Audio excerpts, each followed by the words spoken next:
Formula One. It's a sport often seen as insular and elitist, but it's seen a meteoric rise under its owners Liberty Media, not only in popularity and viewership, but in the ability to almost print money.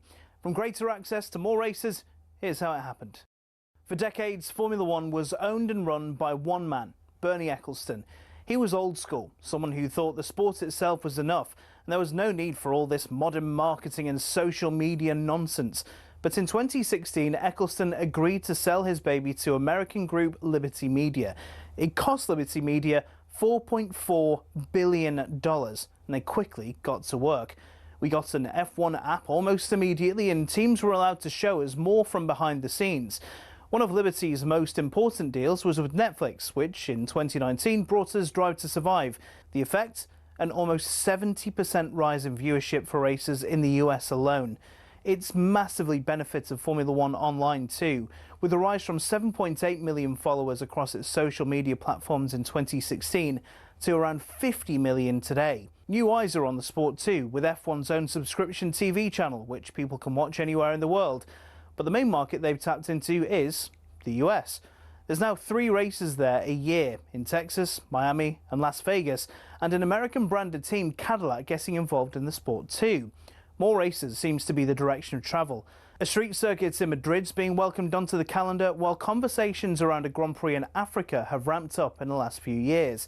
More big events could be in the offing too, after the massive F1 75 season launch event in London in 2025. 7.5 million people tuned in to watch it live across the social media channels, and that doesn't include the viewing figures for where it was broadcast on TV in certain countries. It seems Liberty will do whatever they can to grow the F1 brand. Their efforts have been worthwhile too, with Forbes valuing the sport at $17.1 billion back in 2023, almost 4 times more than what they bought it for in 2016. Not bad, considering it's seen as a sport where people just drive around in circles.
This is Paul Hawksbee and Andy Jacobs with you through until 4 here on talkSPORT. Where this afternoon, Andy? Please tell us what's coming up. I'd be delighted to. And coming up over the next 3 hours, Stan Collymore talks Rashford and previews the Premier League weekend.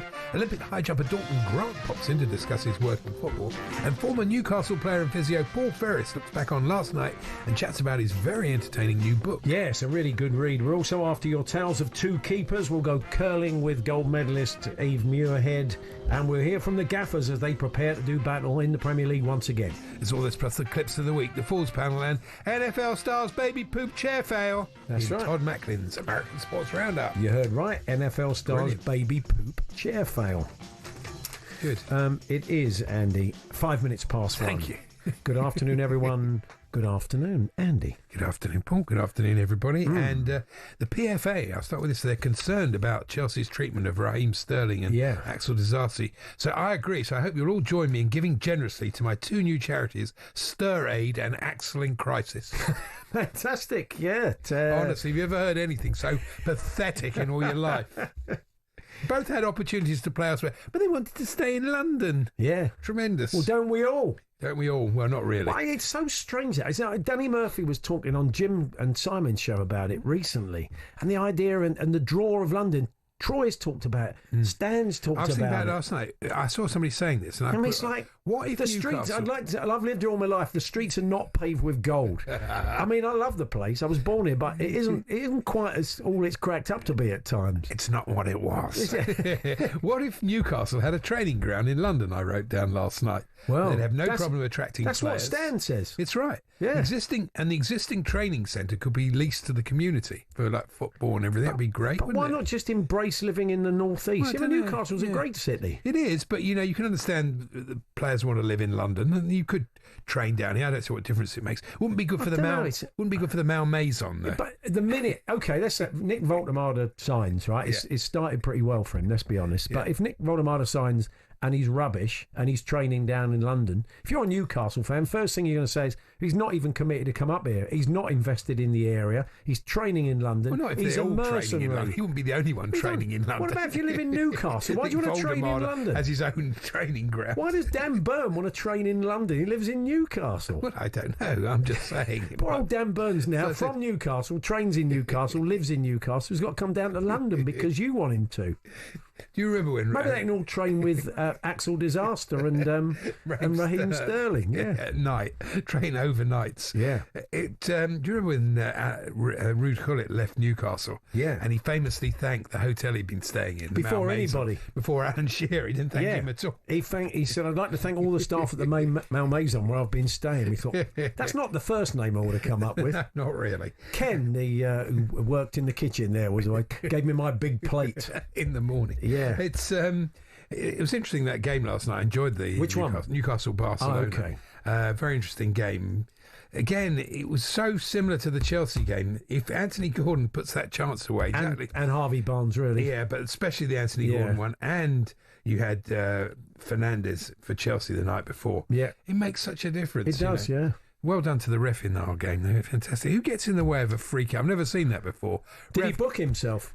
Idiot. What an idiot. He gets in the way. And of course, Chelsea just didn't switch on. They sort of were expecting the free kick to be taken again. Yeah. And it got switched. It was clever by... the referee? No. No, not Lar. Midfield player for Bayern. Famous. Can't remember his name now. But he pushed the ball out to Elise and... he put it in and they scored. Right. Elise is a good player, though. Oh, yeah, not much. He's fantastic. Very, very good. Now, I watched all the... What I tend to do, funny enough, I stayed with City, Napoli to the second goal. And once the second goal went in, I knew the game was up. So I turned over at that point, just in time for the Marcus Rashford screamer. What an incredible goal. I'm going to have a chat with Paul Ferris later on, who was a physio and part of the management team with Alan Shearer, and indeed a former player at the club. But he's also been, I think, a barrister and an author. What a life he's led. But the book's very entertaining. We'll have a chat with him a little bit later on. It was interesting with Rashford, though, because I've written down here, Rashford's always trying too hard. He's playing tense. Nothing's coming off. Then he scores, and then suddenly it changes. Football's like that. And confidence. He never would have taken that second shot in that way if he hadn't scored the first one. He wouldn't have risked it, would he? But it was good. It was good for him, the first goal, and it showed that. Now, in one of the other games, the Levski, I think it might have been Levski versus, was it FC Copenhagen? I can't remember. Anyway, the big one. Levski Sofia scored. I only watched quick highlights on the UEFA website. They did a little 2-minute roundups of some of the other games, so I was watching that. And there was a very good free kick by Levski Sofia. And the commentator brought out that old chestnut. Even two goalkeepers wouldn't have changed that one. And I got thinking, that might be fun, mightn't it? Two goalkeepers.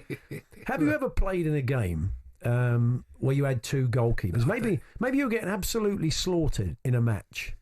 And they said, you'd be giving away a handball penalty every time the other keeper touched No, it. but they're both allowed to be proper keepers. Oh, I see. So you've reinvented football laws. Well, I'm just asking the question. Have you ever played with two goalkeepers? We're on a tale of two keepers. I mean, like, it's a long shot, let's be honest. Good title. Yeah, do let us know. TalkSport, it was the best of saves, it was the worst of saves and all that. TalkSport.com/H&J. You can text to 81089 and you can tweet to TSH&J or get in touch 03717 223344. There it goes. Best turn your phone off, Andy. Every day. Always great to hear that. Time. Marvellous. Marvellous, isn't it? Yeah. There's a section in the Star where people ask to see a photo of somebody, usually a very attractive woman. Like that. Today, Poetic Justice of Luton, I don't think that's his real name, he wrote this. Is he a rapper? He could be. He could be. That'd be a good name for a rapper, wouldn't it? It would be. Yeah. Can I have a picture of the wonderful pole vaulter Molly Cordery? Hope you get better soon after pulling your ankle in training. So this is a new injury. I think she twisted it. Yeah, I don't think you can pull it. It's quite hard to get an ankle pull, isn't it, really? Yeah. Brilliant. Please, can we have a picture? I know, it's chronic, isn't it's like it? the internet doesn't exist. I know, if you're that desperate. I really want to see Molly again. Just Google I just want Google image. Image search, there'll be about 25 I'll wait photos. until the Star comes out tomorrow, yeah. Marvellous. It's great, isn't it? Talksport.com, text 1889, tweet TSH&J. In an effort to turn things around at Rangers, Russell Martin sent his players to Loch Lomond. You heard about this? Yeah, I did, yeah. They went on a little Pascal team bonder. Yeah, it was in freezing water or something. I think it might have been. Yeah, they all went to Loch Lomond in an effort to... I don't know if they got on it or they trained or what they did, but... he's under a bit of pressure. So let's see if the old...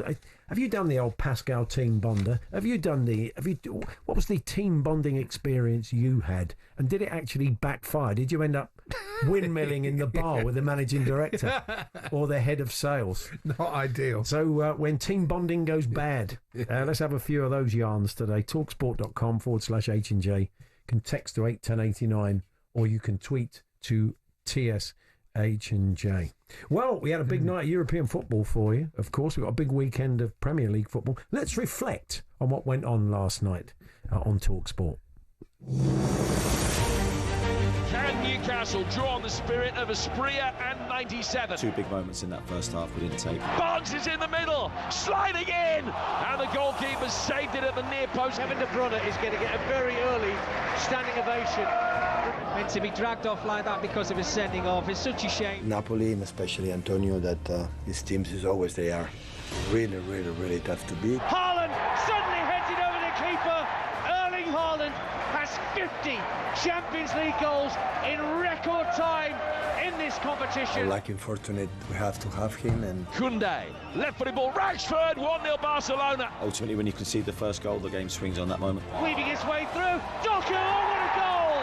What a magnificent individual effort. Rashford, the goal scorer, has headed it on. He couldn't find Lewandowski. He got a second bite at the cherry that he wouldn't have expected. And then has pinged one in off the underside of the bar. But this is one that could endear him to the Barcelona faithful. Manchester City get off and running with 3 points. Gordon, there's one back in the 90th minute. Barcelona have beaten them by 2-1. What a night, though, of Champions League football here in Newcastle.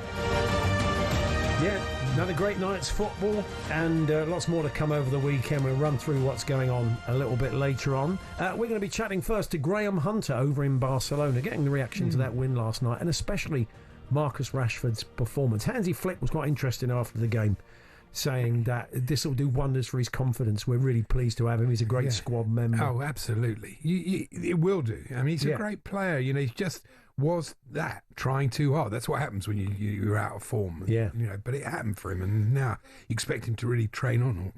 You know, should be good. We'll reflect on that. Maybe a bit of Madrid and other matters besides, and the infamous Simeone meltdown. We'll be chatting about that. So Graham Hunter up next. Eve Muirhead going to join us for a chat. She has her autobiography out. Ice Queen. And Paul Ferris, as we said, former Newcastle midfielder, physio, will join us to chat about his very entertaining new book. So that's all to come. It's Paul Hawksbee and Andy Jacobs here on talkSPORT with Tool Station. Next stop, Tool Station.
Hansi Flick, the Barcelona boss, before we talk about Marcus Rashford with Graham Hunter over in Spain.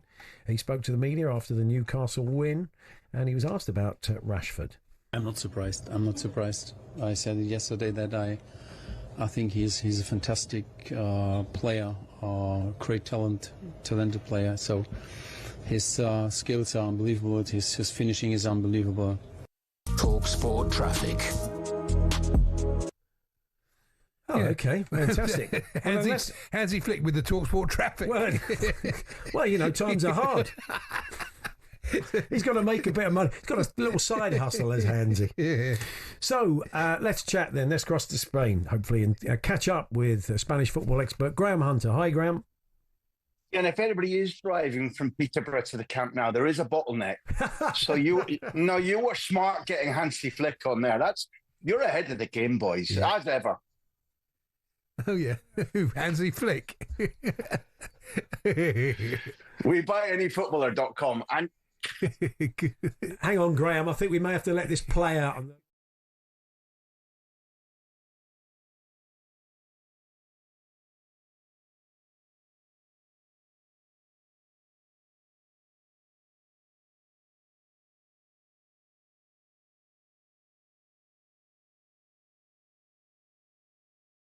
talkSPORT 2.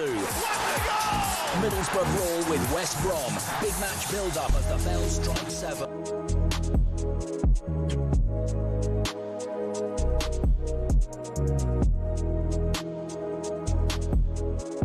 Yeah, so there we are. Well, that was great, smooth, wasn't it? It was great to hear from Jason Manford. Always. Who's now doing him and Hansi Flick. They've taken, it's the talkSPORT takeover. It's ridiculous. Sorry, Graham, we've got it. Listen, I know how Jimmy Kimmel feels now. This is the worst censorship I've ever faced. I'm about to launch off into one and we get adverts just to shut him up. Me and Kimmel are in the same boat. We've got a Newcastle fan in charge of the controls, I think. He doesn't want to hear how good Marcus or a Manchester United. Oh, for goodness sake. What's going on?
apologies, everybody. We are having some technical issues today, but we'll do our best to get back on track. It doesn't give us as much time as we'd like with Graham Hunter, who does feel very kimmeled at the moment. Graham, let's get straight into it. We've got about 3 or so minutes to talk about Marcus Rashford and whether there's a bit of a feeling over in Barcelona this could be a bit of a turning point for him. Let's cut to the chase that when he told, and his representatives told Barcelona over and over again over many months, I want to play for that club. He finally got his wish come true, but he hadn't just been dreaming of the lovely climate or the beaches here. He'd been watching.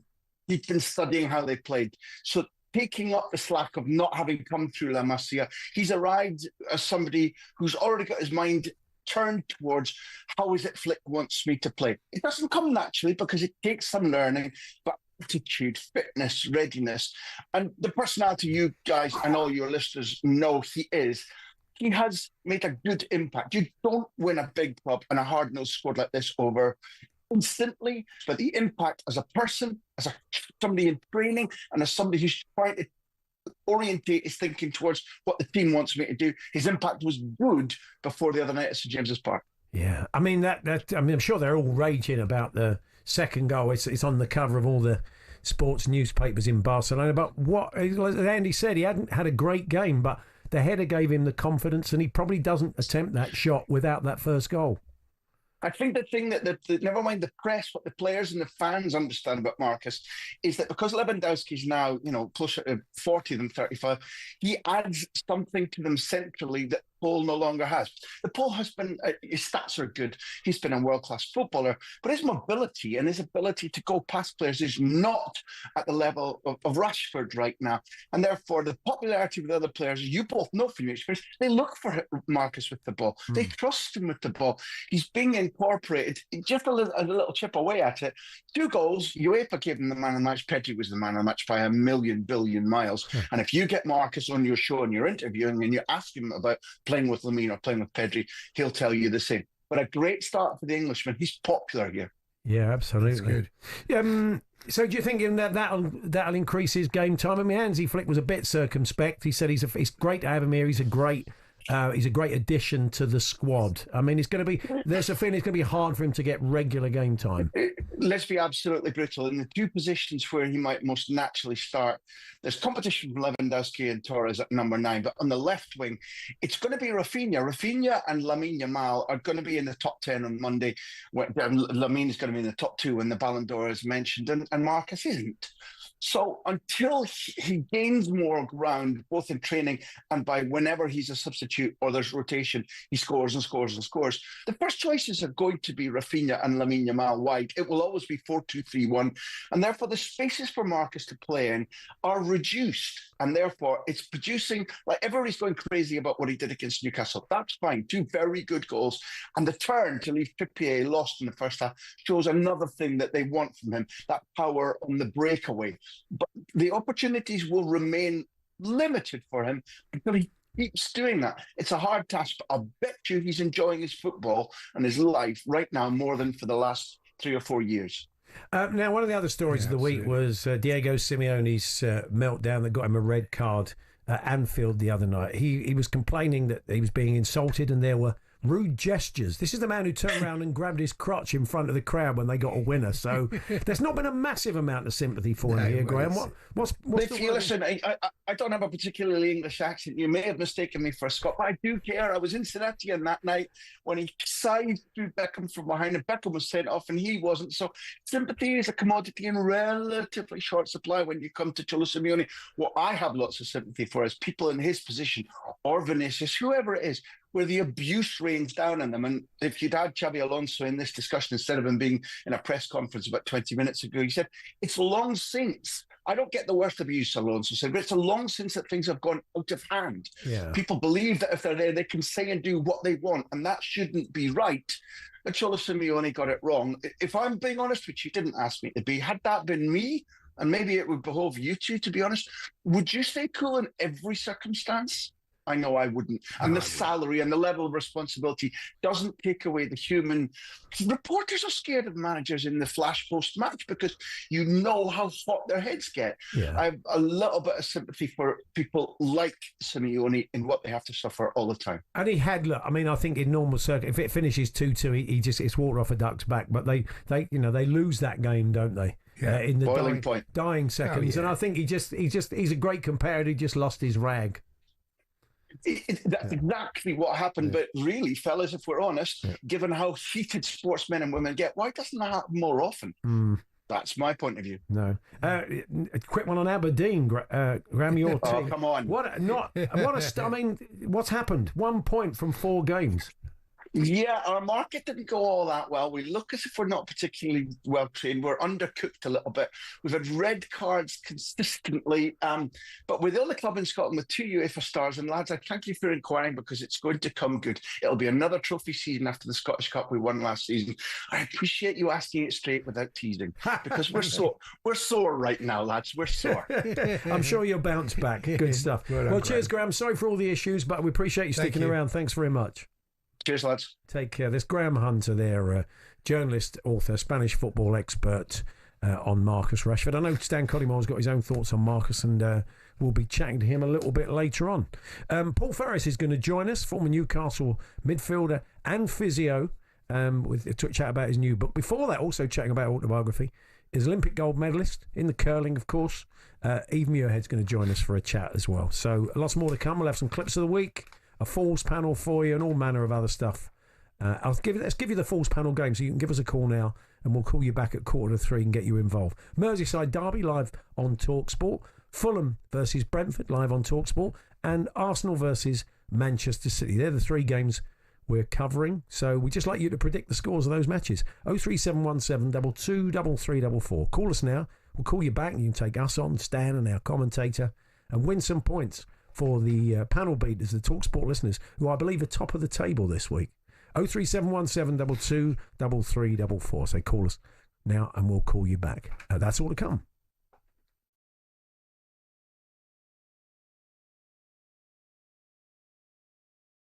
Sport News.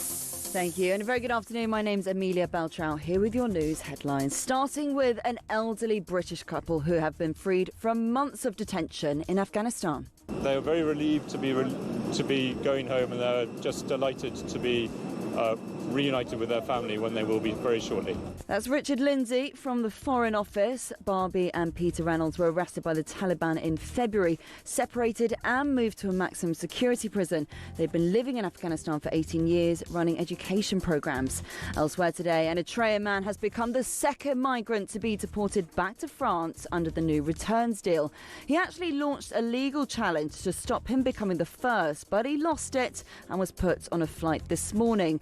Business Secretary Peter Carl says the agreement is still in its early stages. It will be the deterrent that we need, but also it will be a functional system that the country is crying out for. We understand how big an issue this is. We know that people need a government that will get a grip on these issues. Next, MI6 is now going to use the dark web to enlist spies. It was confirmed by the service's outgoing chief, Sir Richard Moore, this morning. The Secret Intelligence Service will use a secure messaging platform to recruit agents from hostile states like Russia.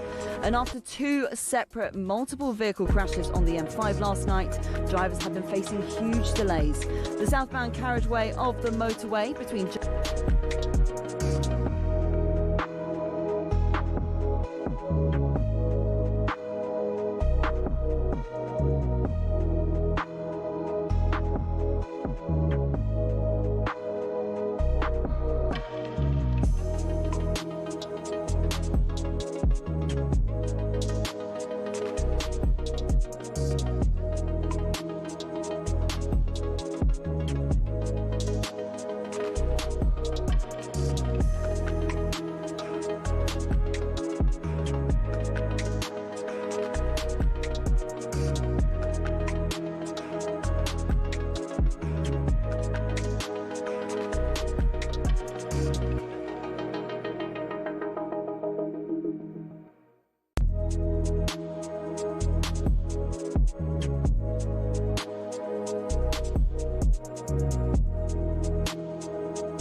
Yes, it's Paul Hawksbee and Andy Jacobs here on talkSPORT. Paul Ferris going to join us to talk Newcastle a little bit later on. He served the club as physio, as one of the coaching staff with Alan Shearer, and indeed as a player. And he's telling his story in Once Upon a Tune, 18 years inside Newcastle United. We'll get his take on the game against Barca last night as well. Before that, though, also in print, the autobiography of Olympic gold medalist, curler, Eve Muirhead. The book's called Ice Queen. Good title. And Eve joins us now. Hi, Eve. Hello.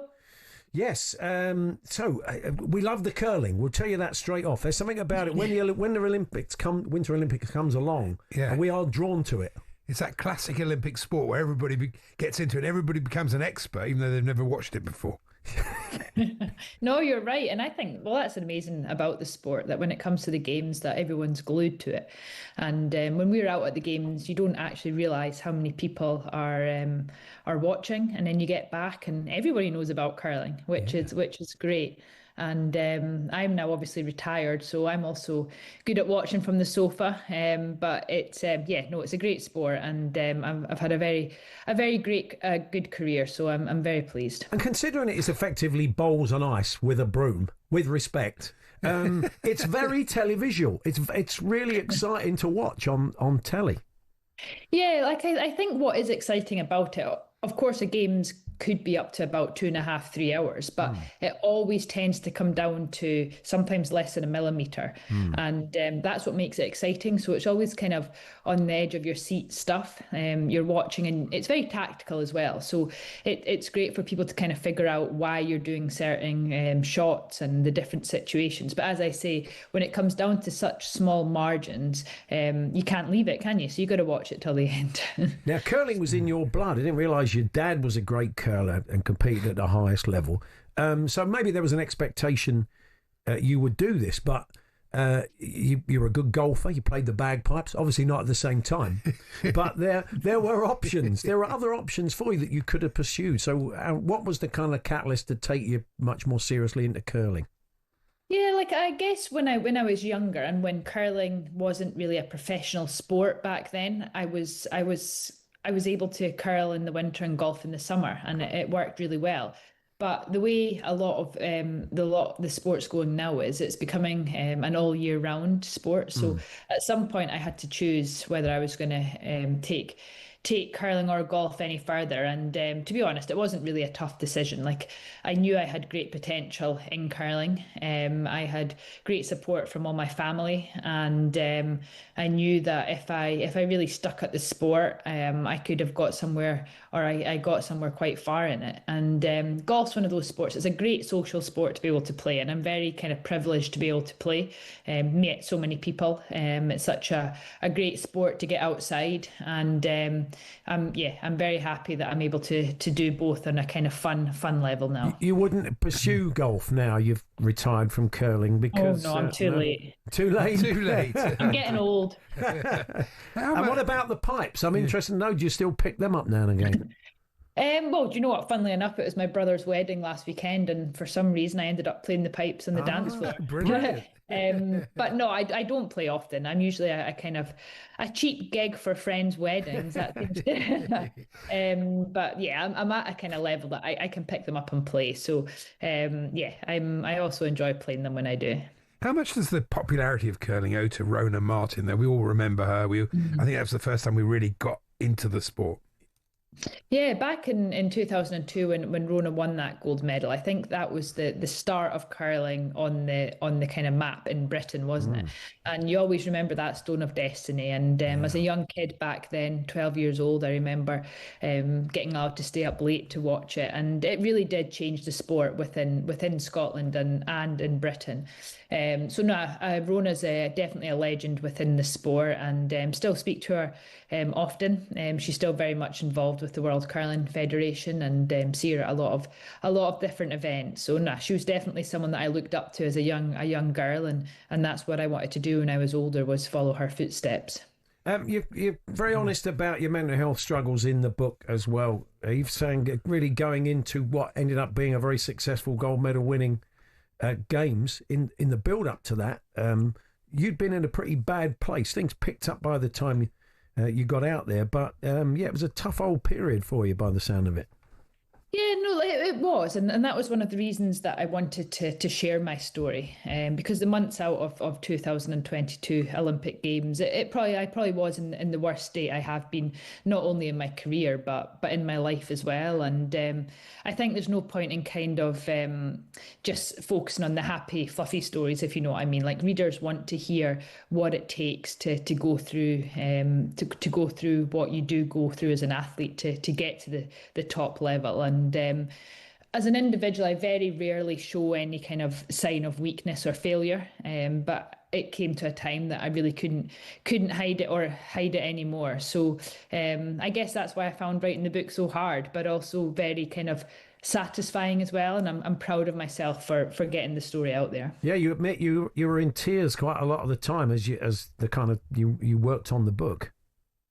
Yeah, it was hard. I'm not going to lie. Yes, there was many tears when I was putting it together, and but I don't think it's the signs of a true autobiography if there's not a few sessions that you're going to be crying, and that's what I heard anyway. And let me tell you, it's true.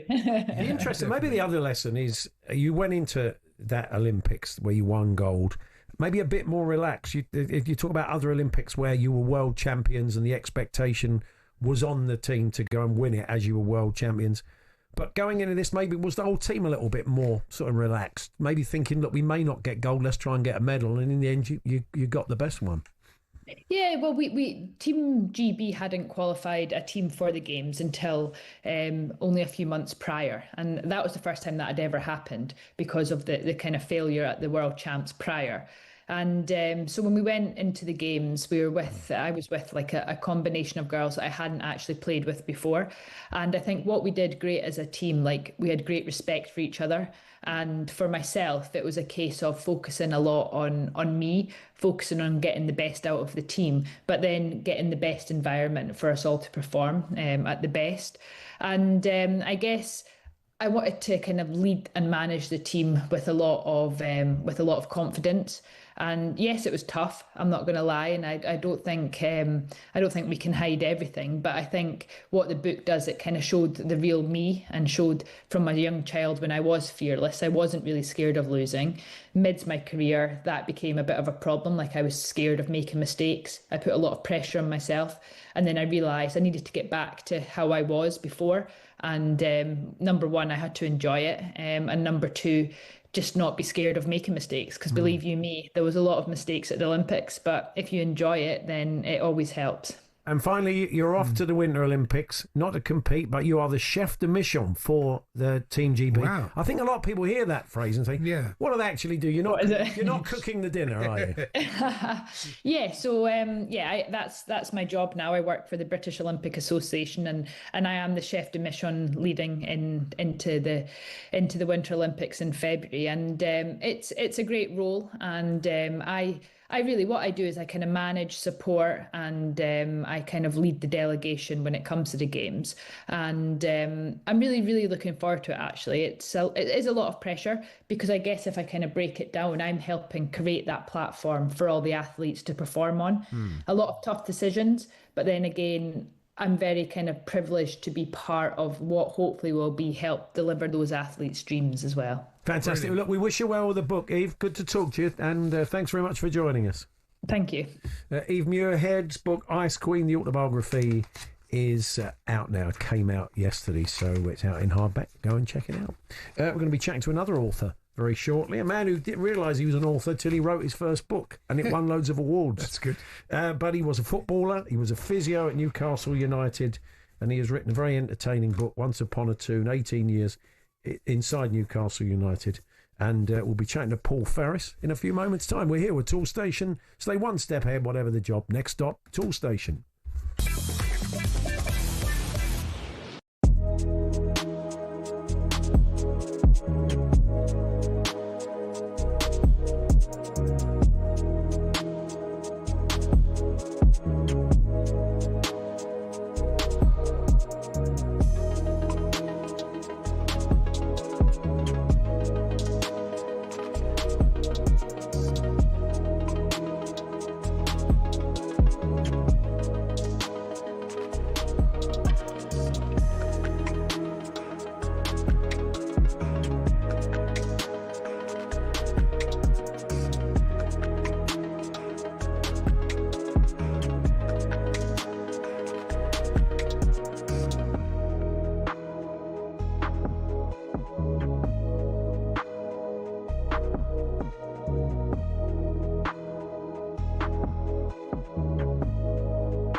Now, thanks to Arnold Clark Charge, we've got some electrifying cash prizes up for grabs on talkSPORT with our EV Lover competition, along with fully charged amounts of cash to give away. We've also got 3 places up for grabs to take part in our grand final in Glasgow next month, where one lucky winner will get their hands on a fantastic new MG S5 electric car. So get involved. Simply head to talksport.com/win and get your entry in now. That's all thanks to Arnold Clark Charge, ultra rapid EV charging at an ultra low price. Find out more at arnoldclark.com. Just before we chat to Paul Ferris, let's hear from Eddie Howe. The Newcastle manager spoke to the media after that 2-0 defeat to Barca last night, and he was asked about the decision not to start with the new man, Nick Woldemade. Can't live in that world. I have to make decisions for the benefit of the player sometimes. It was a really difficult one for Nick. Of course, any player would want to start every game, but I've got to try and manage him into the team and try and make sure he stays fit, and I think that was always at the heart of this decision. Of course, knowing that we have Anthony suspended as well for the next game, so and it's the same with Jacob. He's nursing an Achilles problem, and we just want to keep the majority of the squad fit and available for as many games as possible. Eddie Howe, I'm sure the physios had an input there, managing the minutes of new players and all that. They played well. It was similar to Chelsea's performance. We gave them moments, wasn't it? They could have got something out of the game. But. Indeed. Well, let's chat to a former player at Newcastle, former physio at the club as well. He's written a very entertaining new book, Once Upon a Tune, 18 Years Inside Newcastle United. He's Paul Ferris. Good afternoon, Paul. Good afternoon. How are you? Yeah, we're good. We're good, thank you. Maybe let's just touch on the game last night. As Andy says, a couple of those chances go in. The Gordon chance, the Harvey Barnes chance, a different game, isn't it? It is, especially at St James's Park, as you both know. I mean, you guys, Tottenham and Chelsea, isn't it? Yes, that's right. I've been up there, won and lost over the years. Stuck up in the gods. Yeah, and I've been to Chelsea and Tottenham where we've got absolutely battered, but when they come up here, it's a very different story. And if I guess any opposition manager would come here and say, "Can you quieten the crowd?" That's the reality, because if Gordon's chance goes in or Harvey Barnes' chance goes in, that can go you're 2-0 up at half time and you're away. Yeah, and they're not catching you. So it's a lot of fun. The book. There are, you've made this some great anecdotes of your time there, covering an awful lot of ground as player and physio, and as part of Alan Shearer's management team when he took over. You came back because you're good mates with him, aren't you? I did. Well, I spent 10 years rehabbing him as a physio, so that relationship's either going to go one way or the other. You're either going to end up hating each other or liking each other, and thankfully it went the right way. Well, when you were asked to go along and basically do a medical on a player that the club were going to sign, you had no idea it was Alan Shearer, did you? No, because if you recall, when he was arriving at Newcastle, up until the day before, I think the whole world thought he was going to Manchester United, and I think he thought he was going to Manchester United. I think Alex Ferguson did. Yeah, definitely. Yeah, and I think Alan says himself there was a conversation, another one with Kevin, who was very persuasive, and the team itself were in Singapore on a pre-season trip. And I got a phone call from the chief executive of the football club and said, "We're travelling to Manchester to sign a player, but I can't tell you who it is." Wow. And he said, "But we're going to go incognito." And he picked me up in a Bentley with NUFC number plates on it. So and we drove to Manchester incognito with a Newcastle United crest on the back of the car, and we went into this. I presume because the medical was booked in Manchester, because that's where he was going to go, and we just took over the medical, and it was just after Euro '96. And the chief executive said to me, "Look, your patient's in there. Can you go in and check him? He's had some groin trouble, had some knee trouble, and just have a little chat with him." And I opened the door, and it was Alan. Wow. And even I remember thinking, "Whoa, Christ! I have just watched you nearly win the Euros." And we chatted for about 10 seconds, and I said, "I'm really sorry to do this, but can you drop your pants, because I need to put my finger in your testicles?" And again, that relationship's going to go one way or the other at that particular point. So thankfully, it went the right way. You obviously had quite warm hands, because he brought you onto the coaching team when he warm hands and small fingers, thankfully. Yeah, you do sell some sort of great stories about your time as a player as well. I mean, some of the players you played with. You talk about working with Kevin Keegan. You were massively impressed. For a guy that had done it all, you were massively impressed with his attitude and his work rate. Yeah, but I was 60 this year, Paul, and I was Kevin Keegan in the park when I was a kid, all the kids were, because he was this superstar, and football was on a Wednesday and a Saturday, and he was a hero. And then I played for Newcastle. I managed to play in the first team at 16, and I was the youngest player to do that. But actually, 2 months later, Kevin Keegan sitting beside you in the changing room, and it's just this remarkable thing. And again, he could have been aloof and above everybody, but actually he came to a second division team at the time. And within 3 or 4 weeks, he's taken me outside in the afternoons with Peter, with other players to say, let's see what you've got. He actually paid attention to the young players. He paid attention to the staff. He paid attention to everything. And you can't fake that. I think that's just who you are. He gave you a clip round the ear once as well, didn't he? He did, and I richly deserved it because I was a sprinter. I wasn't a jogger, and we were doing these sort of relentless runs. The pre-season training was just designed to kill you in the 1980s. It wasn't designed to do anything else, just to kill you. And I was doing these lengthy runs, running, but I was breathing kind of. And then he was running behind me, and he just clipped me in the ear and said, "Stop! You're making me tired when you just stop." He's pretty low profile now, isn't he? Which is a shame, really. I think because he's got a lot to offer the game, either punditry or coaching. Well, I think he's a supremely intelligent man, a charismatic man. And I don't want to be, but it surprised me how low profile he is, and surprises me how much people, almost a younger generation, very quickly forget just what he was or what he. I mean, he was the original. For me, in the 70s, was the original superstar, an incredible superstar. And then when he came to the club as a player at Newcastle, anybody that lives in the city will tell you this city was in the doldrums in the 80s. I mean, the whole city was, the industries were going, the football stadium was dreadful. The fact that he came and arrived there, when someone said you've signed Kevin Keegan, we were in a team meeting and there's a collective, you must be joking. Why? But he came and galvanized the club, and then he came back as a manager and did exactly the same with the city and the club. When you weren't being Kevin Keegan, maybe you were being George Best from Northern Ireland. They called you the new George Best, but you do talk about a couple of encounters with George over the years in the book. Yeah, well, George, I mean, I was just George Best because, as I say, I was 60 years old. And I said George Best was just slightly ahead of my time. And so when I was becoming aware of football, you're kind of mid 70s at that particular point. But when we used to sing this very derogatory song, I didn't even know where it came from. We'd sing this Georgie Best superstar. He wears frilly knickers and he wears a bra. The bra's too big, so he wears a wig. And I used to sing it. I used to sing it in the street. I didn't even know what I was singing it for. But it was just because he was just everywhere. And then I had the great privilege towards the end of his career. I was a young player at Newcastle. We played a pre-season friendly at Hibs, and George was playing in the Jackie McNamara senior testimonial. He was there, and Jack Charlton was our manager, and clearly had some history with George. And he just said before the game, "Don't worry about the old fella playing there. He's long past it. Don't worry about him."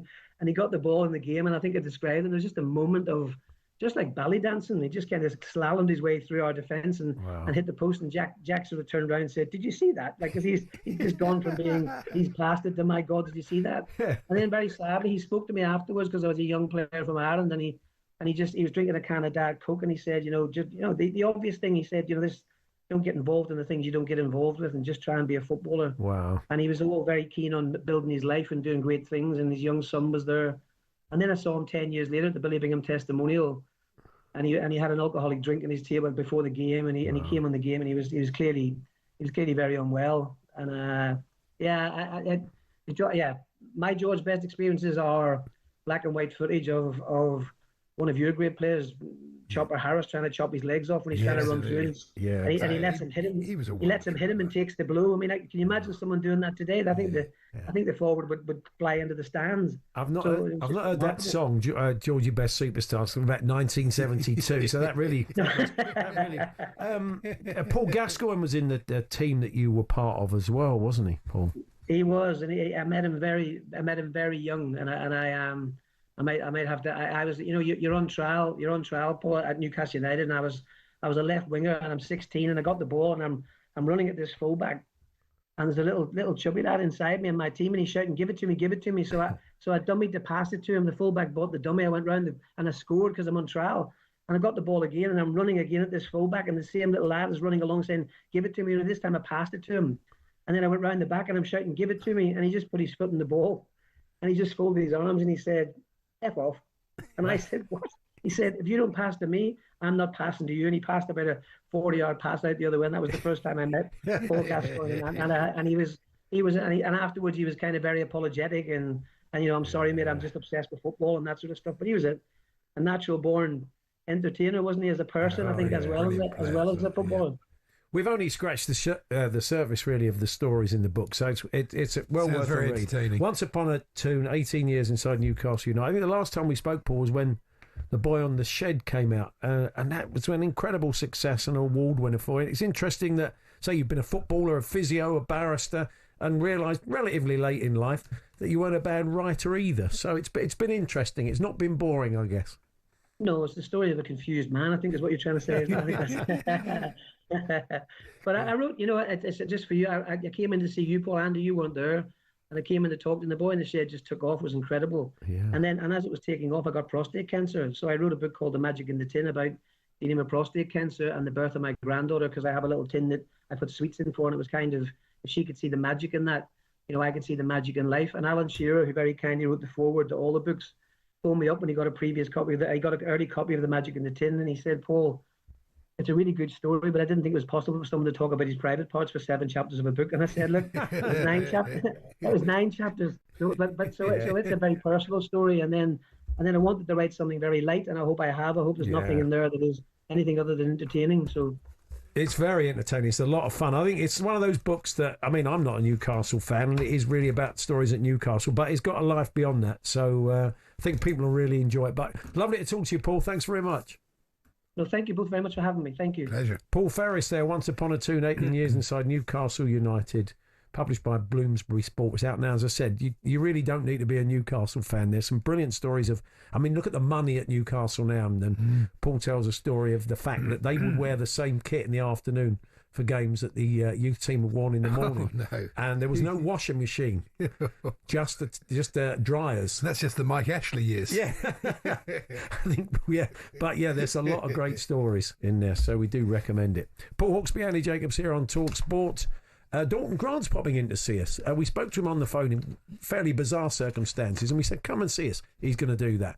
We're also going to be talking a bit of Manchester football, City and United. Stan Collymore gives us his take on Marcus Rashford, bomb squads, and all the other big stories of the day. And the Falls panel, Liverpool-Everton, Fulham-Brentford, Arsenal-Man City. You just need to predict the scores of those games. You could keep the panel beaters, the listeners, top of the table.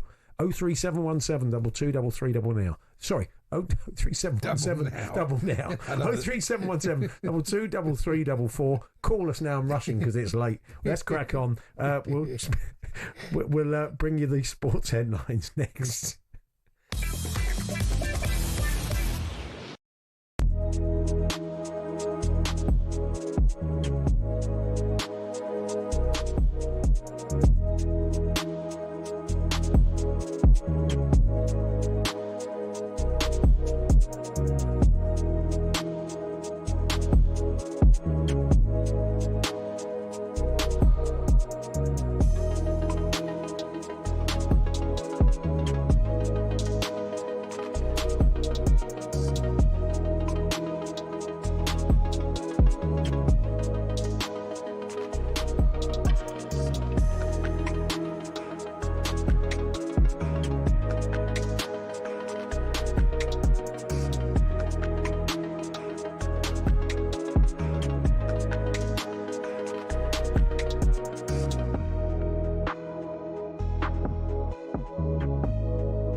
Life after football. For a lot of players, it means going into punditry. Some turn to coaching or working in the game in other ways.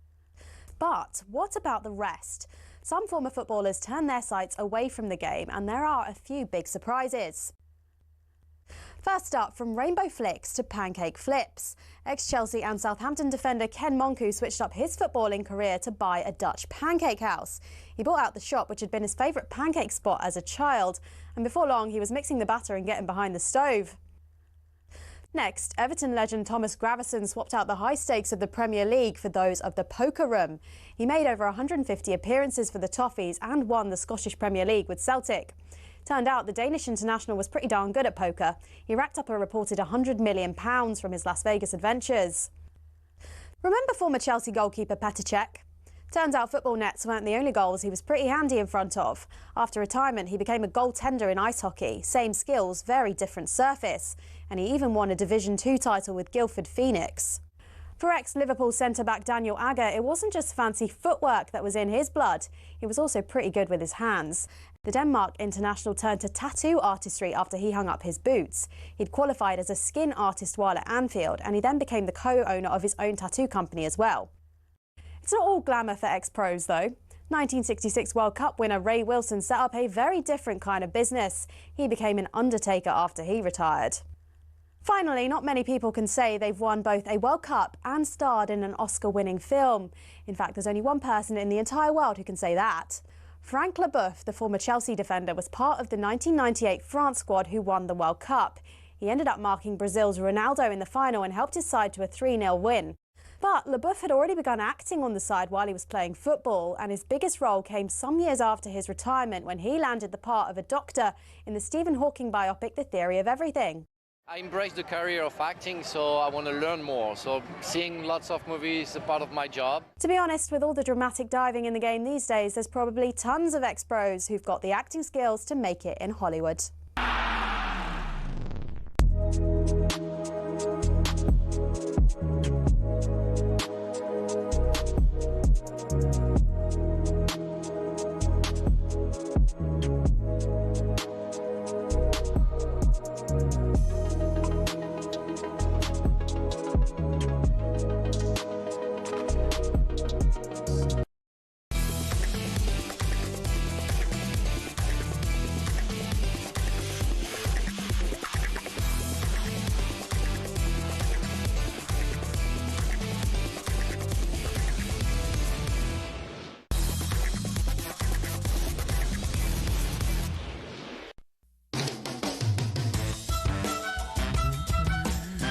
Good afternoon, Paul Hawksbee, Andy Jacobs here on talkSPORT, and joining us in the second hour of the show will be Dalton Grant popping into the studio, former Team GB high jumper. We've got Stan Collymore looking at the weekend's football. He's going to stick around for the Falls panel. Thanks for everybody who's called in so far. 03717 223344 to predict the scores of Liverpool, Everton, Fulham, Brentford and Arsenal, Manchester City. Hopefully we'll be chatting to you at 2:45. You can take us on and Stan and Ollie Klink, our commentator. We're going to talk a bit of Manchester football next. Good win for City last night. Noel Gallagher of Oasis, of course, was not the plumber. Was chatting to Andy Goldstein and Darren Bent on the Champions League drive yesterday ahead of that game against Napoli, and he talked about Erling Haaland much as the manager did after the game. Purring he was, and Noel had some strong words for just how good Haaland is. He was great on Sunday. He looks fit. He looks happy. You know, he's better with filling the team. You know, once this team gels and Turkey comes back and Reinders settles in, I think we'll be all right. But Erling is just, I'd have him over everybody, everyone, including Mbappe. I can only say from what I see from Mbappe, and I've seen him in the flesh maybe half a dozen times, and he's been rubbish. Fairly prescient that, considering that brilliant ball from Foden for the goal last night. The chip. I mean, they have got a great understanding. So Jamie Jackson, the Guardian's man in Manchester, joins us now. Hi, Jamie. Good afternoon, gentlemen. Yeah, two very different but two lovely goals for City last night. Doku's little solo effort, and say that was a beautifully worked goal, wasn't it? The first one. Yeah, Phil Foden, sort of bit of magic with his left foot, just chips it for Erling. And as he said afterwards, Phil, Haaland's always going to make that run, but it's interesting. I haven't seen loads and loads of headed goals from Erling Haaland, considering the size of the gentleman. And, that was obviously a good one. It was sort of like a chip over the keeper.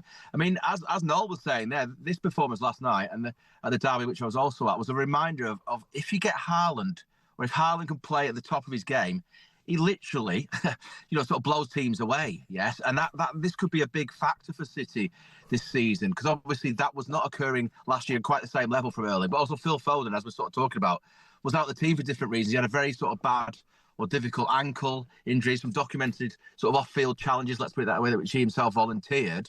And so I'm looking at this team, and yeah, listen, I was at the Club World Cup. They kind of collapsed against Al Hilal when they were leading that game, got knocked out in the last 16. They did that against Spurs at the Etihad. I was also at that game. So there is a little bit of a question mark about the sort of centre of the side, the sort of midfield. But yeah, I mean, good signs. But I'm a little bit cautious because I think Guardiola himself is as well. Yeah, I mean, the fixture calendar really has conspired against City. I mean, a Thursday night fixture and then away to Arsenal. I think that's wrong myself. I do. It's one of City's most important games of the year. Does seem a bit of a handicap, Arsenal, with 2 more days rest. I completely agree with you, Andy. And he was asked this, and he's Guardiola last night. The quotes are around as we speak now, and he basically made a joke about it because he was asked how are you going to prepare the team in these sort of 2 days. He said, "Well, we're going to take them for a hike, up a mountain." In other words, they've got so much energy to burn. Let's take them up K2 or Ben Nevis or something. So you are kind of correct. Maybe they could have made it a Monday night game, yes, the Premier League. But I mean, again, he was asked, have you said something to the Premier League, and he laughed it off because it's sort of a bit of an ongoing theme that, according to him, they never really listen. So yeah, this will be an interesting clash because I think if they beat them, if City beat Arsenal, then. Listen, it's very early days, and he himself said this yesterday evening he was talking, but, that would be a bit of a marker. Go to the Emirates and sort of peg back 3 points, because, inverted commas, they've only got 6 points so far. So they need to sort of start closing the gap. And to take 3 points off Arsenal would put them, kind of square up the deficit. I know Liverpool are kind of perfect so far. So, this is quite a juicy game, but you are right, Andy. I think it's a little bit unfair, really. I think a draw would be an excellent result for City. It's hard to see them going there. Arsenal, they're in form. Yeah, Chelsea have got the same problem, though. They have to go away to United after a difficult away game in Munich. It's a great time for United to play Chelsea. And they've got Cunha back, we understand.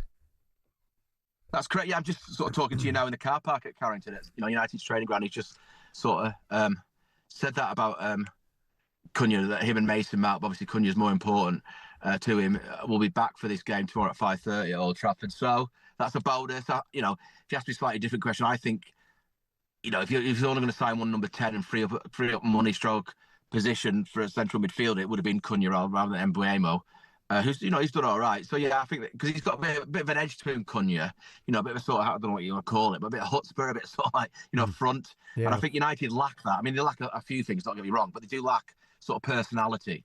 Yes, in their sort of playing on the field, taking it to the opposition. So I think that is definitely a boon for Amorim tomorrow. The only good thing for Chelsea about Cunha playing up front, it means Fernandes will be in midfield, which is perfect for us. It is, because Chelsea's midfield is very strong, and you can see them overrunning. Especially if he plays that formation he played the other night, they're going to overrun. Well, do you think he might switch formations for this one? No, he won't. Oh, okay, right. Sorry, Chelsea might. Yeah, Chelsea do a lot. Most managers do have some flexibility. Yeah, it's all the rage apparently. Yeah, It's. I mean, what was the nature of the press conference today? We haven't heard all the fallout. We're going to play some of it later on. But was he quite chilled? Yeah, he was very chilled, very urbane. He even made a joke about the Ratcliffe meeting, saying that he'd offered him, quote, a new contract. But then he sort of, yeah, exactly, yeah. So this is also quite hilarious, but not meaning to be. He sort of said, well, I do think we've improved apart from in both boxes. And I'm sort of sitting there thinking, well, the opposition box and your box are two most important zones of a football field. Yeah. He's talking about compared to last season. I kind of know what he means, but I still think it's a little bit of a cop-out. Bottom line, gentlemen, they've got 4 points from 12. They've kind of stunk the place out. I was at the Grimsby game as well, the Carabao Cup, 12-11 penalty knockout. defeat. They were awful that night, I've got to say. So he needs to start winning. But listen, I think Chelsea go there, and you'll want to hear this, Andy. They'll turn United over, I think. The commenters. It's normally 1-1. Yeah, it's often a draw. I fancy the draw. A comment has emerged from Alan Shearer suggesting he thinks if they lose against Chelsea, then he could go. I don't know if he's heard it. It's difficult, isn't it, with the board maybe publicly backing him, then suddenly to sack him after one more defeat. Yeah, I mean, I would suggest that he would probably survive. Listen, it depends on the manner of the defeat. If Chelsea give him a sort of 3 or 4-0 towing, if I could put it that way, then maybe he would be in a lot of trouble. If they just look absolutely hopeless, which they could do. But I believe they got Brentford and Sunderland after these two games. After this game. So listen, if maximum points, surely. I know it's not going to be easy. Don't get me wrong. But if he comes out of those games, even with 4 points. Yeah, maybe he survives that. But we are now firmly, gentlemen, in this territory of he's kind of living hand to mouth with regard to, his job prospects. So I think he probably does survive, unless it's a 5-0 or whatever defeat tomorrow. But yeah, he's in that territory now. Listen, it's simple. He knows this. He needs to start winning games and just picking up points and performances, because after finishing 15th, spending £200 million, the goalkeeper Farrago, if I could put it that way, wasn't great. Yes, but by Ndiaye, he's ended up sort of, starting. It isn't. I don't know. He's not good enough really for United. Lamens is a novice relatively. He's not even played for Belgium. Blah blah blah. Never got number 6. So all these things kind of should have been addressed in the summer. So here we are, and they weren't really. And the on-field product is pretty dire. And I'm being polite. I wonder if Lamens will play tomorrow. He might get it. It'd be interesting. Yeah. What did you sense from the press conference? Well, he didn't really give anything away in the press conference, but I get the feeling, because, if I could put it this way, Bayern Munich has not made a glaring mistake relatively recently, survives. Yeah. But that in itself says, sort of speaks to kind of the pickle they've got themselves in. And it is a pickle, really. Yeah. It's Manchester United. It's not the dog and duck. You know what I'm getting at. So, yeah, I think Bayern Munich does start. Interesting. Thank you, Jamie. We'll catch up with you soon. Cheers, gents. There we are, the Guardian's man in Manchester, Jamie Jackson, fresh from that Amorim press conference. And we'll bring you the best of the manager's press conferences heading into the weekend's games a little bit later on. Stan Collymore is going to join us. He's got his take on a few big talking points in the game this week. And, of course, he'll be sticking around for the Falls panel. Now, just a reminder that DAZN brings you over 180 fights a year and an undisputed schedule featuring stars like Dave Allen, Joshua Bratzi, Jared Ennis, Nathaniel Collins, and more. You can sign up now at DAZN.com/boxing. We're going to be chatting to former Olympic high jumper Dalton Grant, whose his career has moved in different directions. He works with people in different sports, including footballers. He gave us a bit of an insight into that recently, so he's popping in to tell us more in the studio in a few moments' time. We're here with Tool Station. Next stop, Tool Station. Boxing update on talkSPORT with DAZN, the global home of boxing. Sign up now at DAZN.com/boxing.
Now, a few weeks back, I admitted that I was doing a little... I can't remember. We got talking about Dick Fosbury, and I said it'd be nice to get Dalton Grant on, one of our finest high jumpers, 3 times Olympian, I think. And I went down, I started looking up, and they said America's Cup. I thought, I didn't know Dalton had gone into the Americas. Then I realised I was looking at a bloke called Grant Dalton. Brilliant. I told the story on air, and some of Dalton's mates were listening. They said, they're talking about you on talkSPORT. So he phoned in and we had a bit of a chat. And I said, and it was some really interesting stuff about what he's done post high jump. So I said, you have to come in for a chat. So here he is. Good to see you, Dawn. Sorry about that confusion about the America's Cup. I had you out there on a yacht. I know. So you were saying you've sort of post high jump and everything else. You've got your own business and you work with a lot of athletes, boxers, footballers. Tell us the sort of stuff you do with them. What I really do is the basic stuff. What I done, athleticism, because we didn't have any great technical coaches. Any great technical coaches when it came to high jump. So I was the first world class high jumper in the UK. And then we had Jeff Parsons, who took it to that height, but he wasn't really a world-class competitor on that high level. Then we had Steve Smith.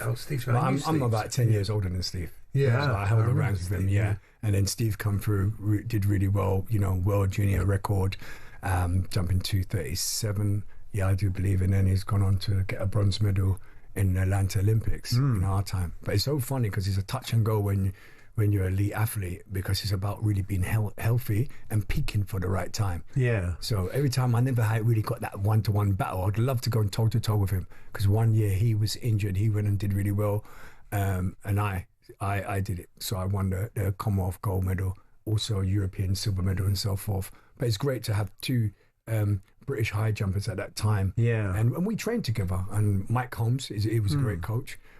He was a coach of KT, Katrina Johnson Thompson. Yeah. Thompson Johnson. Well, I think she's third at the moment. We're watching her at the moment, but it's early days. Yeah. She did I think she did an okay high jump. She fouled her first two. I don't know if you call that. I mean, to me, I can see she's not really comfortable with her high jump at the moment. You can see it. I don't know if she's carrying any injuries or so forth, because she's a decent jumper. She can jump 1.95 m, Yeah.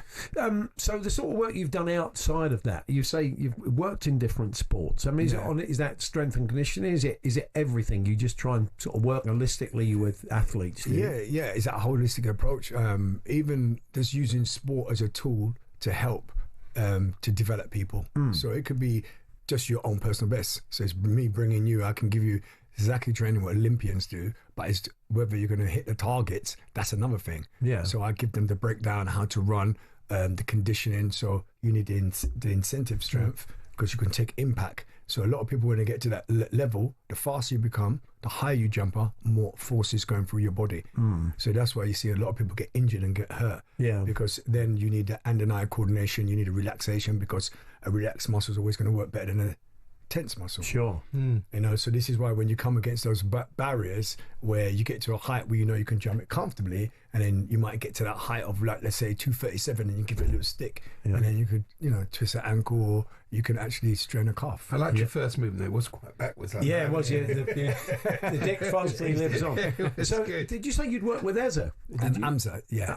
All right. Amza Shiraz. Oh, Amza Shiraz. Sorry, we were talking about boxing, weren't we? That's right. Yeah. And we said that he'd been in the studio with us, and we were really. I mean, he's really trained on one of his early fights. He came in, really impressive guy, isn't he? Yeah. He's got it all going on. So, what sort of work have you been doing with Hamza Shiraz on the boxing front? For me, it's like, to get strength, you build that up, and that's how strong you are. Like Jonathan Edwards was slighter framed than Linford Christie, but he could lift more than Linford Christie. He could actually clean the hundreds. Wow. So in athletics term, the strength and the fitness has to work together. Yeah. So what were the forces I need to get to jump higher? So I just thought of things like that. You get stronger, higher, punch harder. So some people ain't got a knockout punch, but are they getting muscle size, or are they getting, power to develop that? So when I look at a lot of athletes, they can't compete on that level, and it might be that they're a bit too heavy for that weight. Optimum performance, what does that look like?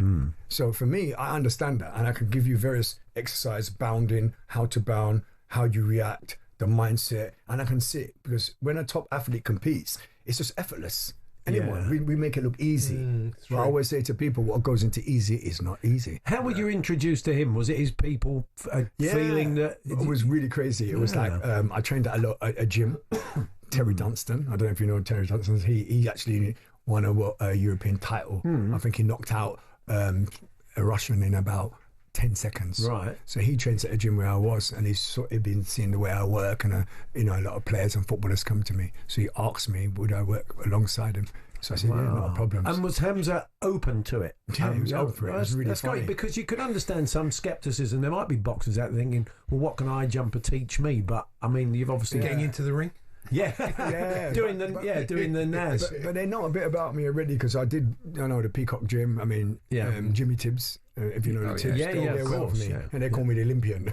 So people always goes around and see what people do. Do you box a bit then? No. Have you done it? Have you not done it? No. No, the only You'd have a great reach. You'd have a bit of Tommy Hearns going. I had a bit of that in my school. I went to Hackney School, so you had to learn to box. Unofficial boxing. We were saying off air, it's not been great for GB, Team GB this week in the World Athletics Championships, and athletics it's always been this way, but it's very political, isn't it? Who coaches where, who coaches who, and all this sort of thing. I think it's just the way of life now. And I always go back when I was young. I said, the life was training. I remember, I don't know if you remember, we had to get paraffin for paraffin eater. And you went down the road, you had to fill out tokens, and you just knew how to battle. And you was a gladiator. What was a gladiator? What's a mindset? You don't moan at the top. I find it very hard and frustrating when I see athletes complaining when they went wrong. No, you went wrong. That is, you go back to the drawing board. Because I've competed, under pressure with slight injuries. And when it looks back at it here, I was in the World Championships in 1991. I knew I was ready to jump. I had an injury with my feet, frustrated. I went in there and I was ready to rumble. So if I went, you two, right, I'm bringing it to the table now. Yeah. Rather than sit back. I entered the competition at 2:31. I started. Wow. I nailed it on my first attempt. And that was my season best, because the previous best was 2:28. Pass to 2:36, which was a British record, Commonwealth record. And I jumped it on my third attempt.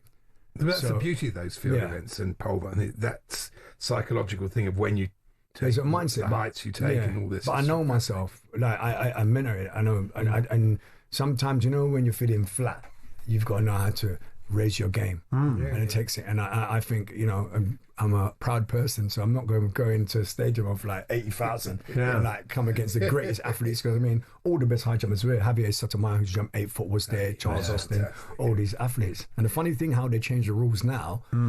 If I jumped the way I jumped then, I actually would have got a bronze medal. Because they said now it's down on countback. Yeah. So I think things gone forward though. Think of it.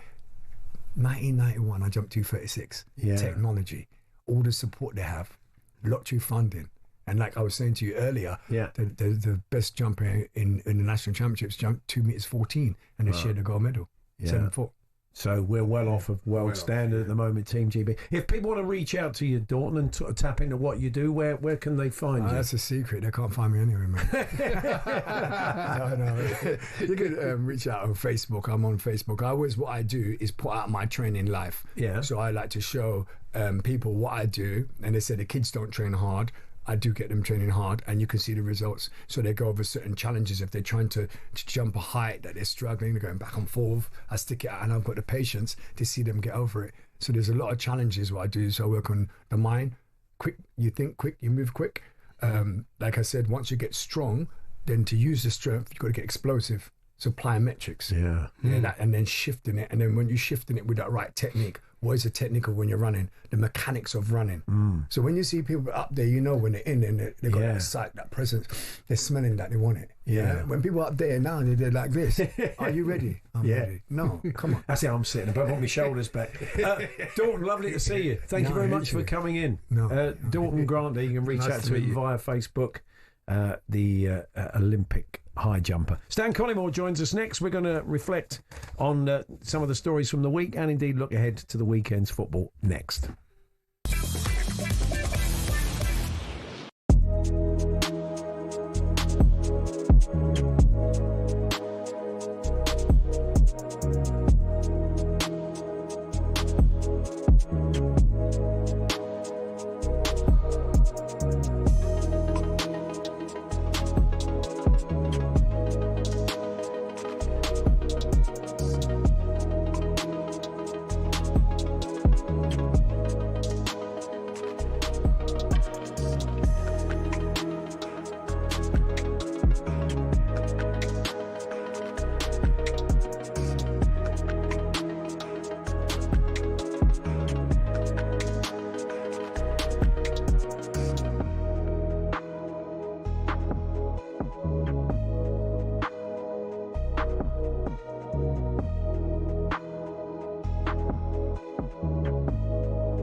everybody wants West Ham to do well, you know. The fans do, the players do, me and my staff do, the board do. We're all on the same page in terms of how much we love the club and how much we want the club to do well. And we're all hurting the same. We'll bring you all the action from West Ham versus Palace on Game Day live tomorrow afternoon. But before that, we've got the Merseyside derby. And David Moyes has compared Liverpool's recent run of late winners to 90s Man United. Fergie used to get Fergie time, used to be looking at his watch and telling the referees he wants more extra time, and used to get goals late on because his team kept preparing himself to score. We're always very attacking. I see that the same with Liverpool. Liverpool versus Everton is live on talkSPORT tomorrow from 11 a.m. Elsewhere today, Enzo Maresca's defended his treatment of Chelsea cast-off Raheem Sterling and Axel Disasi. He says being made to train alone is not hard in life. And there's been a shake-up in Arsenal's boardroom. Executive Vice Chair Tim Lewis has left the board of directors after 17 years at the club. Managing Director Richard Garlick's been promoted to CEO. There's more on these stories at talksport.com.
City that lives and breathes it. It's the best fixture in English football, and I will argue that till the cows come home with anyone. I want to see Mr. Slot when he's under pressure. When you win him, it's lovely. The Merseyside derby was personal. Right footed, cleared off the line, comes back to Salah. He puts it into an empty net and Liverpool lead. It's not only tactical, you also have to stand up to those emotions. I've been involved in some of these Merseyside derbies and it's been incredible. Comes through the far post, it's whacked into the net by Tarkovsky.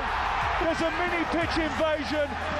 There's an overspill of emotion. David's long overdue a good result at Anfield, and he'll fancy his chance. It means that Liverpool are back on top of the Premier League table. They're showing champion form in the sense of you're winning when it's not great. It is a feisty derby, a test of credentials. Where the football takes precedence above everything else. Are you ready for it?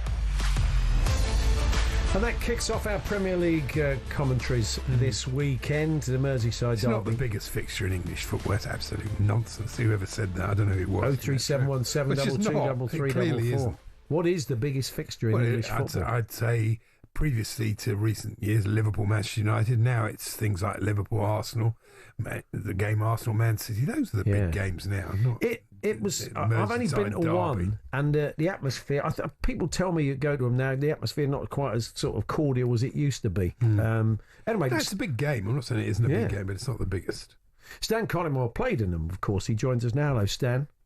Well, Andy's right. Liverpool, Manchester United. I think Liverpool, Manchester United is still the biggest game. It's all very corporate now because they're two sort of huge global juggernauts. So it's about people watching abroad and stuff. It's not just about the sort of bragging rights down the East Lancs Road. I've got to say, though, the most intense game I've played, and I've played in quite a few derbies, Bradford Leeds, London derbies with Palace, Midlands derbies with Villa, is that Liverpool Everton was more intense than the Liverpool Man United games, for sure. And bearing in mind that those Man United games were against the likes of Keane and Giggs and Scholes and the Beckhams, is that the Merseyside derbies were breathless, like 90 minutes of players just properly having a really good go at each other, particularly at Goodison. Yeah, it's often not a great game, though. It's often quite a tight Just game. too much at stake. Yeah. But we'll see.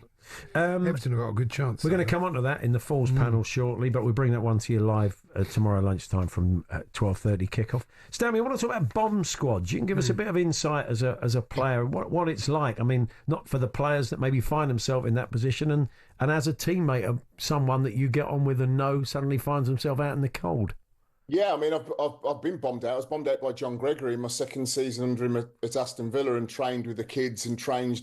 I mean, basically to give you insight, and I think that there's a causation of why players like Visser, players like Isak, and other players now, when they want to leave, they say, well, the club aren't going to be loyal to me, so I'm not going to be loyal to them. And of course, they all chat in groups to players like Axel Disasi or Garnacho or Sancho when they're at United, or Raheem Sterling.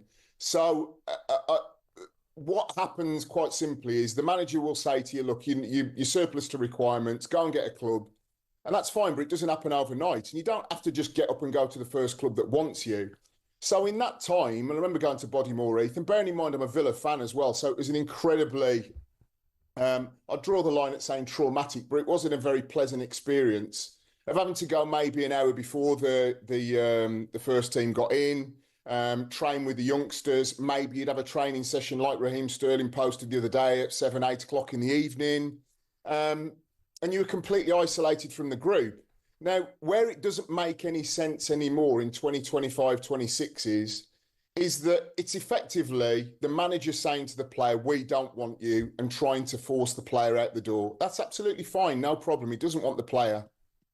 But there are so many squads now of 22, 23, 24 that are training with, whether it be Maresca or Amorim or Unai Emery at Villa, that themselves are getting not a sniff of playing for the first team, but they're getting to train with the first team squad. So at Chelsea and Spurs, Paul and Andy, you're going to get players that you might see playing the odd League Cup game. You might see get the odd 5 minutes. You might see them not play until sometime in the middle of next year. But they're getting to train with the first team squad. But a senior international like a Raheem Sterling isn't. And I just think it's something that's got to go now. I know that FIFA and the PFA have got involved. I think that particularly after Raheem Sterling's post that he was training. I thought that was pathetic, Stan. I'm sorry. I just think it's pathetic. Bloke's on 325 grand a week. He had an opportunity to go in the summer, and he went, I want to live in London. Well, fine. You can't have it all ways. I've got I understand sympathy. That. And also, one second. When Potter was at Chelsea, he had 33 players to train because he didn't have the sort of strength to say, you get out, you go and train. Maresca's 100% right. You can only train a certain amount of players. I have no sympathy for these players. Sorry. I agree with you, but I think that the financial aspect is neither in or there, because Chelsea Football Club decided to sign on the dotted line at 325 grand. So that's their issue. No, Once you start, don't forget, when we sign players, we all get very, very excited. He's coming to us, and Chelsea would have been excited. Chelsea fans would have been excited. At the time when a manager doesn't want a player, which is his right, what I'm saying is that player as a senior international, once he's ticked all the boxes as a senior, he should train with the first team squad because he's a professional. He knows that he's not his surplus requirements at the club, and he knows that he's going to end up moving at some point. But I think that the way that football still does it, this bomb squad mentality, look, the PFA have a lot of leverage on this because they tend not to get too involved with things, as we saw with Visser and Isak. And I do genuinely believe that when you get a situation whereby somebody, like, let's look at Disasi. He was at Villa last season, cost Villa in the Champions League, made a rick playing at right back, should never have played at right back, and made a rick in the in one of the Premier League games. But he came and he was honest, and he was a good lad at the club by all accounts. Let's take away how we feel about the individual player, and let's look at Disasi and say, well, he didn't move either. He's surplus to requirements at Chelsea, but he's going to come in every day and he's going to train. Now, in WhatsApp groups, whether it be the likes of Visser and Isak, players see that. So when it comes at the other end of the spectrum, when clubs are asking for loyalty at Newcastle or at Brentford, players are going to go, I'll just not turn up for 2 weeks and I'll get my move. I think that the whole point is that this bomb squad mentality is that there's got to be a better mechanism whereby players that are surplus to requirements are ushered out the door fairly quickly without effectively punishing them. And when you see it in the flesh, and players that are senior internationals are asked to come in at strange hours and train with the kids and what have you, make no bones, Andy, it's a punishment. And what Raheem Sterling is saying is, look, I'm surplus to requirements. You may not want me, but why are you punishing me for just wanting to stick out my contractual obligations that Chelsea Football Club or Man United or Villa or whoever willingly signed up to? Yeah, because they don't want him. That's why it's clear, isn't it? Yeah. There's no place for him when he didn't do a great job at Chelsea. He didn't do a great job at Arsenal. You know, the player also has to look at himself. You know, I mean, this was a wonderful world-class player. So what's happened to him? You know, why don't other top clubs want him? You know, there must be a reason. Yeah, completely agree. I mean, my answer was, it was Martin O'Neill came along at Leicester and said, we want you, we'll take you. The next game, which was my Leicester debut, I scored a Premier League hat-trick. So that in itself is a microcosm of how ridiculous it is. I'm not saying Raheem Sterling will leave and go to, I don't know, and score a hat-trick on his Premier League debut, but the notion that these players aren't functional or a surplus to requirements, therefore you make them train with 16, 17, 18-year-olds, and then they leave and do go and score a Premier League hat-trick. Something isn't quite right about a system that allows that to happen. Stan Collymore, we've got the Falls panel coming up in a few moments' time. We're going to look at 3 big games, 2 of which you'll hear on talkSPORT. Tomorrow, one of the listeners will join us. Ollie Klink, our commentator, will join us as well, so stick around for that. We'll have some clips of the week for you a little bit later on. We're here with Tool Station, standing behind every single tradesperson of Britain. Next stop, Tool Station.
very quickly, the World Athletics Championships. Congratulations to Amy Hunt, who got a silver in the 200 metres. Fantastic performance. I'm sure you get to watch it a little bit later on if you haven't already. Dina Asher-Smith was in 5th, but sensational performance by Amy Hunt. I think we'll catch up with Michael Waddock a little bit later on.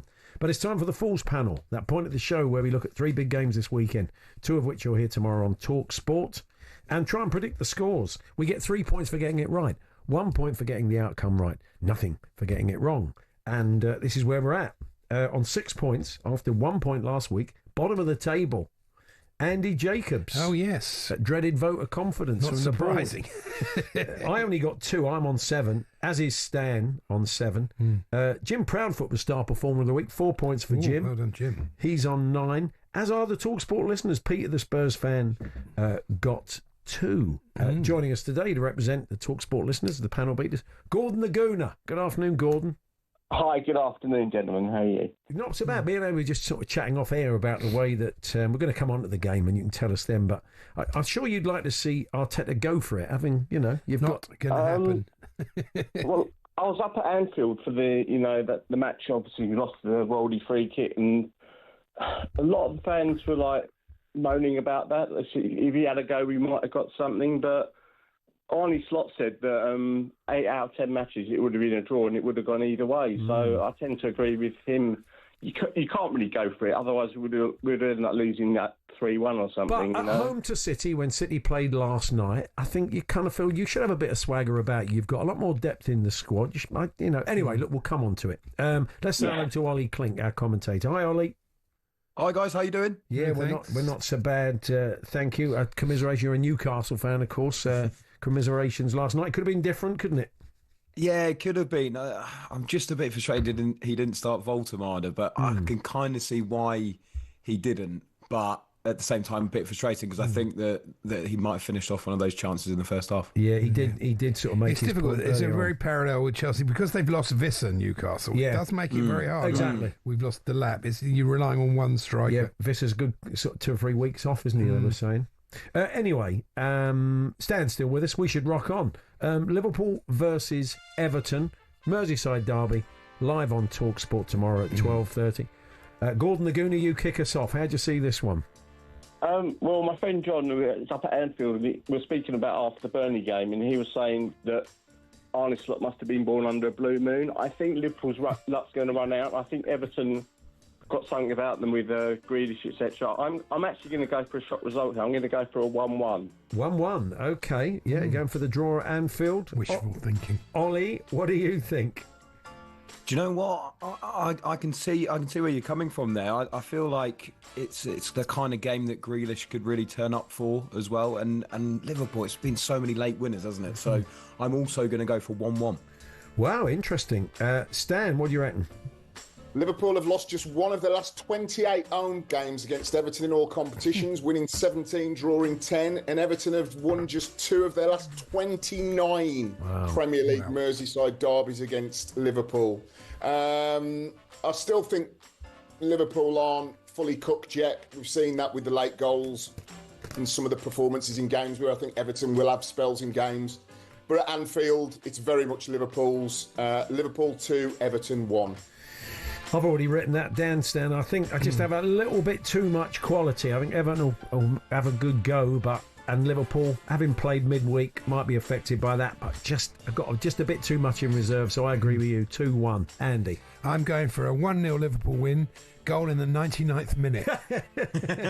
Another one of those. Well, can lightning strike 6 times? Probably. talkSPORT listeners home in the car. Tomorrow evening, the old 8 o'clock Saturday night kickoff. At least they haven't got far to travel. It's Fulham but Brentford. That's the second Saturday running. Brentford fans have had to go to a game that kicks off at 8 o'clock on a Saturday night. Yeah. It's not right, I don't think. Fulham Brentford. You kick us off, Gordon the Gooner. What do you think?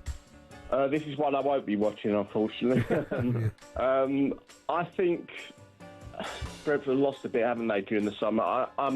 Fulham at home, 1-0 to Fulham, I'd say. Yeah, you've gone for a bit of 1-0 to Fulham. Okay, Ollie. It's the Harry Wilson derby, isn't it? Brentford must be absolutely sick of him. I just think that win over Leeds last week might have given Fulham a bit of a lift, and their new signing Kevin looked pretty good, didn't he, when he came on? So I'm going to go for a Fulham win. Fulham 2, Brentford 1. 2-1. Okay, Stan, what say you? Yeah, a couple of interesting stats. Fulham have they obviously completed a Premier League double over Brentford last season and looking for to win 3 games in a row, league games in a row, for over the Bees for the second time after winning their first 3 clashes from 1928 to 1929. Ooh. So that's some stat. And then I think somewhat surprisingly, especially after they played well against Villa, only Burnley have had fewer shots than Brentford. Burnley 30, Brentford 33 in the Premier League this season. So I think that may well mean that Fulham at home, looking for a 3rd consecutive win, just edge it. Fulham 2, Brentford 1. 2-1. Okay. Brentford have got a few. They rested players midweek in the Carabao Cup. I think they're going to get a point. I think it'll be a tightish 1-1. Andy, how do you see it? I think Brentford have gone backwards under Keith Andrew. I mean, it seems to me they've only got one way of scoring. It's the old long throw. Well, they've got 4 people. They've got 4 people who can do it, and I don't know. I think that it's a fierce derby. The fans hate each other. Yeah. I was really shocked when I've been to the games at Brentford. Yeah. I'm going 1-0 to Fulham. 1-0 to Fulham. Okay, well, it's Fulham all the way, apart from me. talkSPORT listeners at home in the car. And finally, we move on to Arsenal versus Manchester City on Sunday. We'll have updates game day live with Sam Matterface, Perry Groves and Mickey Gray for that one. And your team, Gordon, what do you reckon? Not as difficult as in recent years, I don't think. I think I've seen, from what I've seen of City so far, they're brilliant, but you can get in behind them on the break. I think they'll score as well. I think 2-1 to us, 2-1 to Arsenal. 2-1 to Arsenal. Ollie? Yeah, really tricky this one, because I thought Man City were very good in the derby. Arsenal, I think, have started the season well and looked at their best, I thought, last weekend as well. So I'm going to go with a 1-1 draw. 1-1. Do we know if they've got players? I don't know if Saka's back. I don't know if they've got any of the big hitters back. Stan, do we know? Don't know, but I think that the way that Arsenal, if they play, have the mentality that they went to Anfield with, then I think that City could pick them off. They've got a very good record in recent games. Winless Manchester City in 4 Premier League games against Arsenal. And for Pep Guardiola, another potential milestone, could go 5 games without a top-flight league win against an opponent for the very first time if Arsenal win. I'm going to go for Desmond on this one. I just think that Haaland's flying, gets his 50th Champions League goal in 49 games. Quite frightening, actually, the stats that he's posting. And I think they'll go there with a bit of renewed confidence. Yeah, Desmond. Arsenal 2, Manchester City 2. Yeah, according to the Opta supercomputer, they've got a 52.2% chance of winning Arsenal. Well, as they're at home, it's not a massive shock. I've already written that down, Stan. I agree with you. I think it'll be a very entertaining, lively 2 each. So, Andy. Sorry, I've written that down as well. 2-2. Nothing wrong with that. No. Yeah, you can't help Should be agreeing. a good game. I hope it will be. Only Gordon stuck his neck out and went for his team. So, yeah, regular updates. And tomorrow afternoon, we've got Game Day Live for you as well, with Adrian Durham, Troy Deeney and Chris Powell. Go easy on Adrian if you see him at the game, because last night, his team, Hull FC in Rugby League, failed to make the playoffs. And on the same evening, Hull KR, that lot across the city, from his point of view, landed the league leader's shield. And Posh are bottom of the league, League One. Oh, so these are not happy days for Adrian. So put a consoling arm round his shoulder if you see him tomorrow. Thank you, Stan. We'll catch up with you next week. Have a good one. Away the Villa. Thank you, Ollie. All the best. Thanks, Ollie. Thanks for joining us. Yeah. Thanks very much, guys. Away the lads. Away. They can go for it properly, of course. And yeah, Gordon, enjoy the game Sunday. Thanks for joining us. Thank you for having me. Thank you. Pleasure. Take care.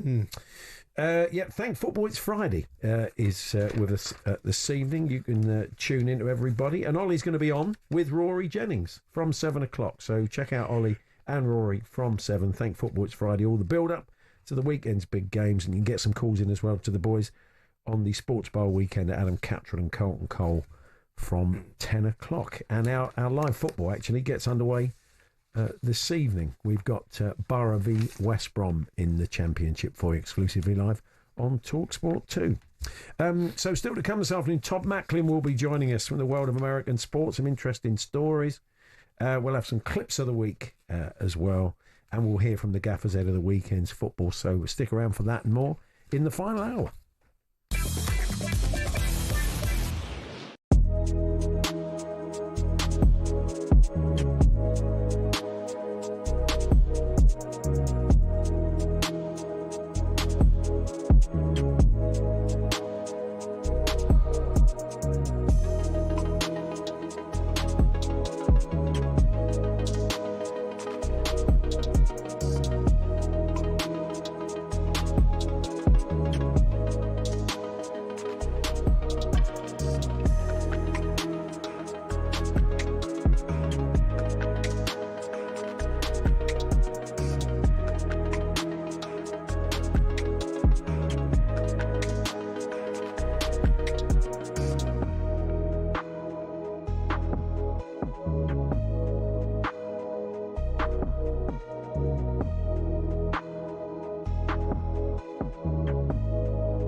Life after football. For a lot of players, it means going into punditry. Some turn to coaching or working in the game in other ways.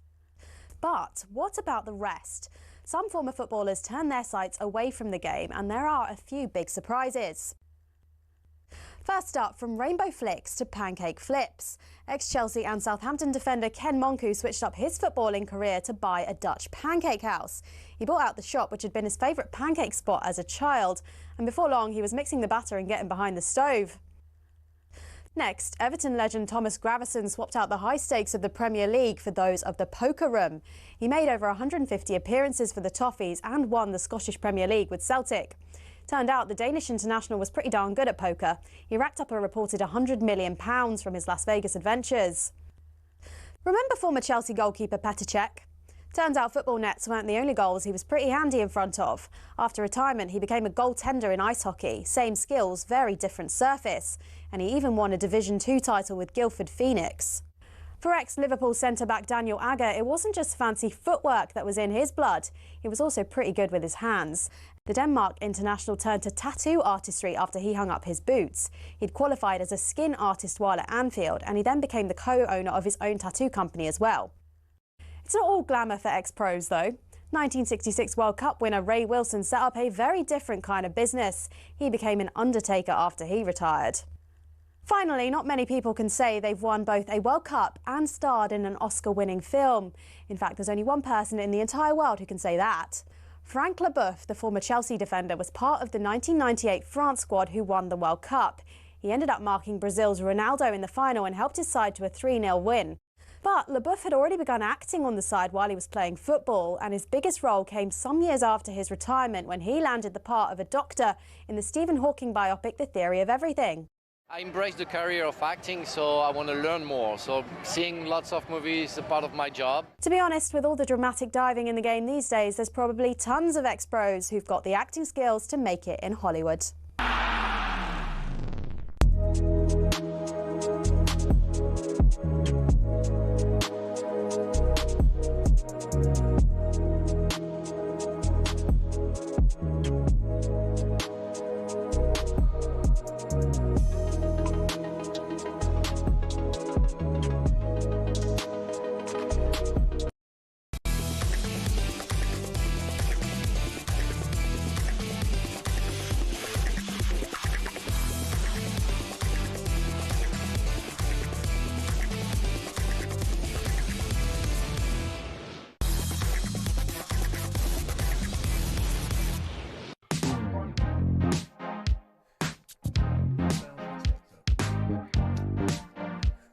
Paul Hawksbee and Andy Jacobs here on talkSPORT, and I don't know if you heard that message to the producer or not. As I said, we're in a slightly different studio today. If you missed the first hour, you missed some larks there, I'll tell you. Oh, it was marvellous. Yeah. I asked you about two goalkeepers today, where the commentator in one of the games in Europe last night, brilliant free kick Legia scored, and the commentator said on UEFA, two goalkeepers couldn't have saved that. I said, what about let's have a few tales of two keepers. 2004, I was part of a fans team that played a cash-strapped Brentford. Oh. Played the first team at Griffin Park. Right. The fans had two rotating teams of 15 players against 11 Brentford players that included a young Stephen Hunt and Michael Turner and an old John Solarco. Wow. The fans team were managed by the Brentford manager Martin Allen. For the last couple of minutes, he threw all 30 players on. That is typical Martin. So Martin. Against the 11 Brentford professionals, which meant we had two goalkeepers. It made little difference to the result. We lost 13-1. Really? That's amazing. Another one, this is a good one from Mark in Crawley. I was at a primary school, and I thought that might have been maybe in these circumstances they did it. He said, I was at primary school, we were being 13-0 with 15 minutes to go, when the opposition were given a penalty. Our keeper was a little bit small, so the opposition, just for a laugh, said we could have two keepers. As their striker ran up, one keeper dived left and the other one dived right. So the striker just rolled it down the middle. That's good. 14-0, it says. 14-0. Oh, so, yeah. So if you've got any more tales of that. We had another one from Jez White got in touch. Nazareth House in Crosby, Liverpool, had a garden fete every year. Tombolas, coconut shies, all that. And they also lovely had, bloke, Tom. Tom Bowler, lovely bloke. Yeah. They also had beat the keepers, penalties against two goalies from Marine. As a 10-year-old, my uncle told me, down the middle. He said neither went for it. That'd be quite embarrassing when two goalkeepers just stand their ground, Jez. That's not good. There we are. Thank you very much. You can keep those coming. Talksport.com, text 81089, tweet TSH and J. Anything else you want to talk about? Yes, I'm always fascinated when people write to the newspaper with such conviction and they're completely and utterly wrong. And This is Colin Manning. He wrote to The Sun. He said, why has Erling Haaland got a ponytail? I'll never know. He doesn't need it. His hair isn't that long. It's like Lady Godiva. Have you seen his hair? Oh, yeah. Because there was a training photo of him last week. When he takes it off, yeah, it's like Lady Godiva. Where did you get that from? Of all the things you could have said, somebody who rode through Coventry naked on a horse about 700 years ago. I couldn't think of anybody with very long hair. Who else has got very... Hundreds of people. Hundreds of people. You're not getting any closer, are you? Now you're coming up with fictional characters. Goodness me. I do love a state banquet. Oh, yes, I've never been to one. No, I haven't either. Oh, okay. But I love it when they give you the menu after. I said to Sue the other day, shall I make you this tonight? That would be nice. Yeah. Andy Jacobs state banquet tonight. I did look up the recipe for one of the things. It was so complicated. Is this what Donald Trump had? Yes, this is what they had at the royal banquet for state banquet for Donald Trump. Did they have Okay, we'll come on to that. They had Hampshire watercress panna cotta, which is a strange idea for a start. Oh, yeah, blimey. With parmesan shortbread and quail egg salad. I can't imagine Trump would like those quail eggs. Yeah. You'd be distrustful of them. Did they have mini Kievs? No. Okay, well, I'm just trying to preempt it. He had organic Norfolk chicken ballotine called Duncan. Yeah. Imagine picking the chicken up and going, I'm Duncan, get back in the box. Yeah. That's why I use it as a vent act. Wrapped in courgettes. Who is? With a thyme I'm sorry. and savoury infused jus. I am. Thank you. I'm not saying that. I know, but I can. Yes. Vanilla ice cream bomb. Not the Security vanilla. must have been quite Was worried Raheem about Sterling there? the bomb. Serving it at 8 The o'clock. vanilla ice cream bomb squad. Diz actually had to come out. Perfect. Raheem, they were waiting on. With Kentish raspberry. No need for that. Sorbet interior. Okay. Interior. With a lightly A poached... sorbet interior? I know. Surely the interior of a sorbet is more sorbet, isn't I it? would have thought so. A lightly poached Victoria plum. You are. I am. Yeah. So, You've been called worse. Marvellous, wasn't it? Anyway, Is that it? Well, Did they not have cheese and biscuits? No. They did have Western Estate Cuvée wine. I don't know what that is. Western Estate? Not up on Merseyside. I know, I've been there. Yeah, Paul Roger, that's champagne. He doesn't even drink. Okay. And they had a 1945 it's no vintage H in it. port. Right. And to recognise them as the 45th and 47th president. And a Hennessy 1912, but that must have been expensive, 1912 Cognac Grand Champagne. Oh, nice. Blimey. He doesn't drink, though, as we'll discover in the clips of the week, of course, Donald Trump, in unusual circumstances. That's very true. So, he's not a drinker. Anyway, I'm sure they all enjoyed it. Yeah, sounds like a tremendous evening. Yeah, tremendous. We also asked you, Russell Martin sent his Rangers boys to, because if not the best starts of the season, as I'm sure you're aware, they went up to Loch Lomond. I don't know what they did. They sort of play golf, a swim in the cold water. I thought cold swim. Have a few beers. Well, something's got to, they just tried it out. Look, it's worth a go. Yeah, of course. Team bonding, when team bonding goes bad. We went as a management group to paintball. We were put in groups of 4, ours being very competitive. We forgot our CEO was in one of the other teams as we opened fire and absolutely pelted the opponents. Good. Didn't realise who it was. And she got very upset. Oh, dear. I mean, to the fact that it hurt a lot. Well, it does. It smarts, doesn't it? None of us got hit. Next meeting, we're all given certain jobs and not good ones, says Jill. Thank you very much. See, this is the trouble with the old team bonding. Whilst working in a posh hotel bar back in the 90s, we had Ford's top brass staying on a team building weekend. It resulted in a very late night's drinking and with me rolling around the floor trying to break up a brawl between 2 of the directors. Oh, no. There's Mossy, the Leeds fan, marching on together. Thank you, Mossy. Incredible. I haven't done a Brian Linford letter. You see, he does one every day. I just don't We should always point read it out, every day. Brian Linford writes at the start on a regular basis. Yeah. He's got no punctuation. It's all stream of consciousness, like Samuel Beckett played. And there are four words in this letter that are all uppercase. He suddenly puts things in uppercase, but they don't make any sense. They don't need to be in uppercase. So Andy performs them for us. The Brian Linford performance. I'm at Edinburgh next year. I think it'd be Fringe great. show. The letters of Brian Linford. The shouty I'd letters. get an hour out of it. I probably would. Yeah. Roadworks Yeah. in 2 years have doubled, seeing 425,000 miles. Yeah. What, of roadworks? What, in Britain? Yeah. Equal to stretching round the world 17 times. The Tories initiated a levelling up campaign to roll out superfast full fibre broadband to every corner of the nation. Yeah. But... What but? But. Yeah. You cannot do it without digging down. Well, yeah, it's roadworks. Yeah. No punctuation here. But you cannot do it without digging down. The Tories began fining delayed /disruptive street works, but it's suspended till 2026. Earliest London, Kent, Surrey, Hants, Essex 5 hotspots. See all roadworks nationally concerning.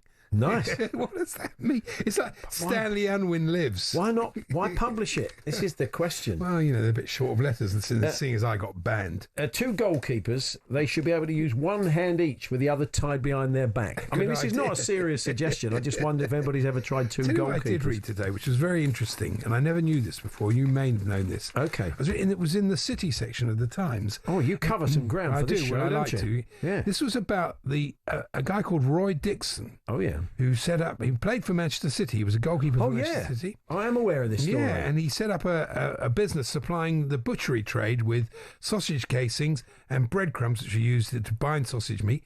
And he's the dad of Lee Dixon. Oh, right. What, of Lee Dixon? I didn't know that. Roy never got much playtime in the team as a reserve goalkeeper to famous Bert Troutman, but his son Lee Dixon went on to play for Arsenal and is a football pundit. So there you go. Doesn't his grandson run the business now? Or his other son, Gary, joined the Manchester Rust Company in 1977. Yeah, I think they're all involved with it. I knew Lee was a City fan, but I didn't know his dad played for him. What about that? There you go. So not funny, but a little bit of interest. Tom Macklin joins us next. Some great stories in the world of American sport, including one that if you're eating, you may want to put your knife and fork down about 3:25, but we'll give you a bit of warning. In the latest episode of the talkSPORT Daily, it's a funny time to be eating. Really. Yeah, it is a bit. Having a late lunch, early tea, snack, afternoon snack, afternoon tea. Midway through a scone, you don't want to see that scone. European football expert Kevin Hatchard joins Sam Mellard as the boys break down everything you need to know following an incredible opening round of Champions League fixtures. Kev explained how Marcus Rashford's attitude at Barcelona has resulted in last night's exceptional performance. I think Barcelona have always known that he's capable of this, and I think they feel that this had been coming for a while, this kind of performance. What's been fascinating about his spell at Barcelona is that his desire to really impress for the club has shone through. And you go back to the fact that when he arrived, it wasn't certain he was going to be able to be registered because of the financial problems that Barcelona have had and still have. And I think he earned a lot of brownie points for saying that, look, I'm going to leave this in the hands of the club. I'm not going to throw a strop if I don't get registered early. I believe that they'll be able to push this through. And in the end, they did. So there we are. Go and check that out. It's available wherever you get your podcasts, and the all-new talkSPORT Daily podcast, looking back on the Champions League, and it's available on the talkSPORT app. Yeah, Todd up next. We're here with Tool Station, ready to help at over 580 stations nationwide. Next stop, Tool Station.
Just before we come on to Todd, Pep's been a bit salty in his press conference. He said, and we'll bring you some of the press conference later, but he said, I want to say to my friend Mikel Arteta, if he wins Premier League title, well, it will be just because of spending, not because he worked a lot. Like Liverpool, if Arne Slot wins the title again, it will be because he spent a lot of money this year, right? Because it's not just Manchester City that's happened to, right? So all of them do it. For many years, every club can do whatever they want. I know how we've been treated differently, but what they want to spend is because they want to spend it. So here we are. He missed that one key fact there. Arne Slot won the league last year and they didn't spend anything. That's right. They just brought in one player, didn't they? Anyway, more on that a little bit later on. Todd Macklin brings us the world of American sport now. Hi, Todd. Hi, boys. We had a game overnight. We saw the Bills beat the Dolphins. Yeah. What did we learn from that one? I think we learned that Mike McDaniel, the head coach of the Dolphins, will be coaching for his life and life in the NFL. So the Dolphins are now 0-3, lost all 3 games. They host the New York Jets next Monday.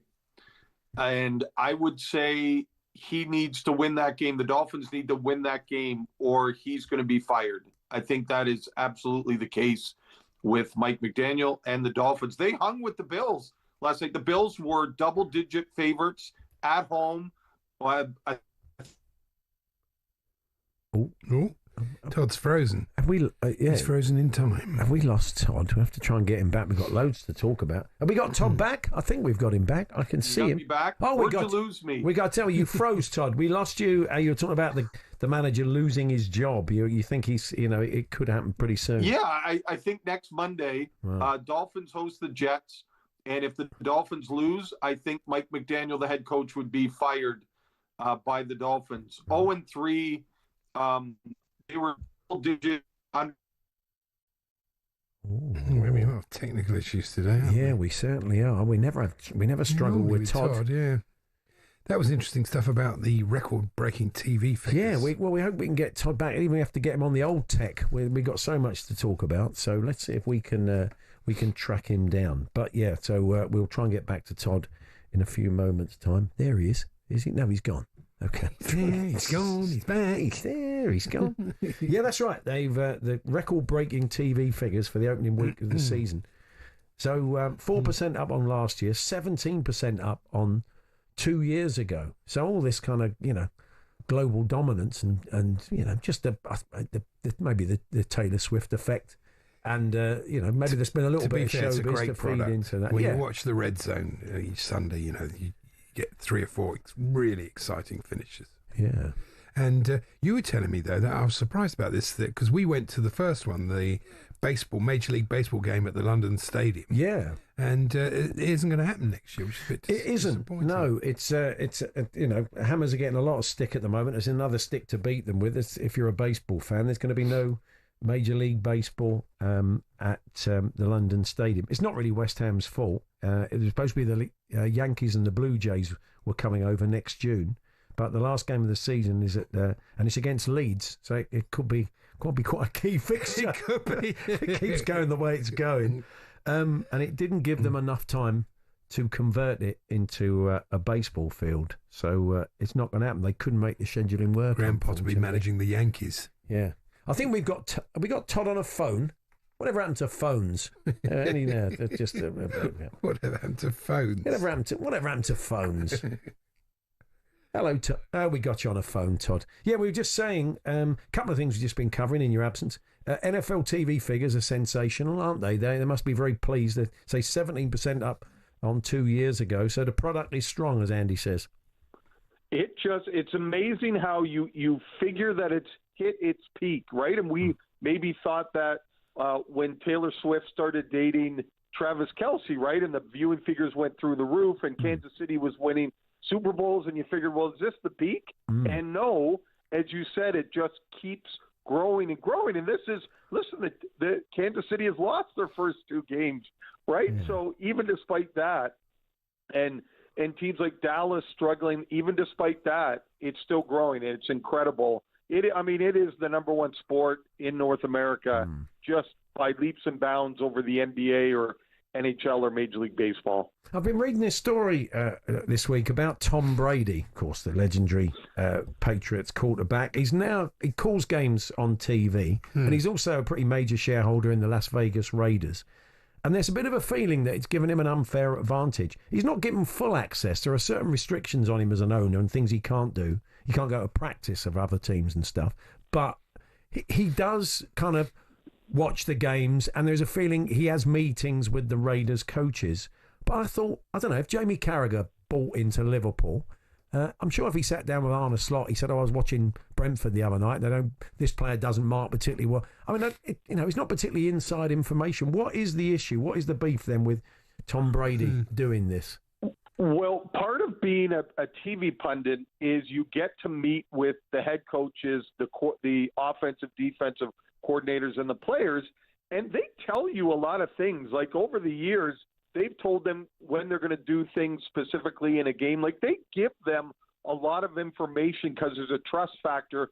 They want the pundit to look good on TV, so they give them so much information. I just think people, are saying, hey, he's getting all this insight from all these current coaches and players. Because one of the things was Tom Brady was in the Raiders coaching box for their most recent game. So people are saying, listen, at some point, the coaches he's talked to, the Raiders are going to play those teams, and he's going to have – listen, all it takes is one little thing that he remembered from a chat with someone, and he could say to his coaches, hey, watch out, they may do this. So I think that's the biggest problem people have. Just the information that Tom Brady now has access to, because no other owners have access to that because they're not pundits. No, sure. Okay, he's not going to lose the gig, is he? I mean, I wouldn't imagine he's going to come to that. Listen, as we know, Tom Brady doesn't lose, right? No. So, yeah, I think everything else is going to be figured out, but it never seems to end, or too often, with Tom Brady losing. He's coming out of retirement again, though. He's going to play flag football in Saudi Arabia. I heard. Quite good at that. That's right. Yeah. I'm sure because there's no tackling the quarterback in flag football, right? So it's perfect for him. And listen, guys, it's just the big push because flag football going to be an Olympic sport in Los Angeles. Yeah. So there is such a push from so many fronts to heighten the awareness of flag football. Sure. It's quite fun. Yeah, I've seen it. Yeah, this is a great story. I love this. Roki Sasaki, who is a kind of hot young Japanese pitcher that a lot of teams wanted. But the Dodgers president, the LA Dodgers president, has explained that he thinks the reason they got him was because of fancy toilets. They did a pre-signing tour for Roki. They were modernising the training complex. And as he was walking round, they said, well, these will be the locker rooms and these will be the bathrooms. And he said, well, you have the Japanese toilets, which your son's got one of those, Andy, isn't he? He has. It's all singing, all dancing, very isn't it? much so, yeah. And I think the president hadn't planned to, but he said, oh, yes, definitely. And he said, well, that was the deal breaker, by the way. Well, I think maybe it was part of the deal. I think Otani might have had something to do with him going to the Dodgers as well, but there we go.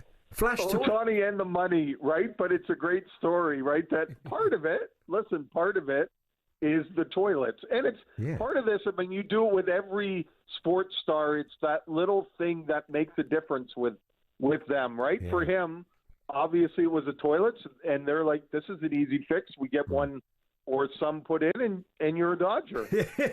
And finally, this is great. We're gonna, if you're watching on YouTube on Connect TV, you can watch this. This is the former Tampa Bay Bucks linebacker Shaq Barrett. He's gone viral. He was changing his baby's nappy. It's here on the screen, if you want to check it out. And he was changing his baby daughter's nappy, and she pooped before he had a chance to put the new nappy on. And he did look, on the face of it, considering it's only a very small child, massively overreact.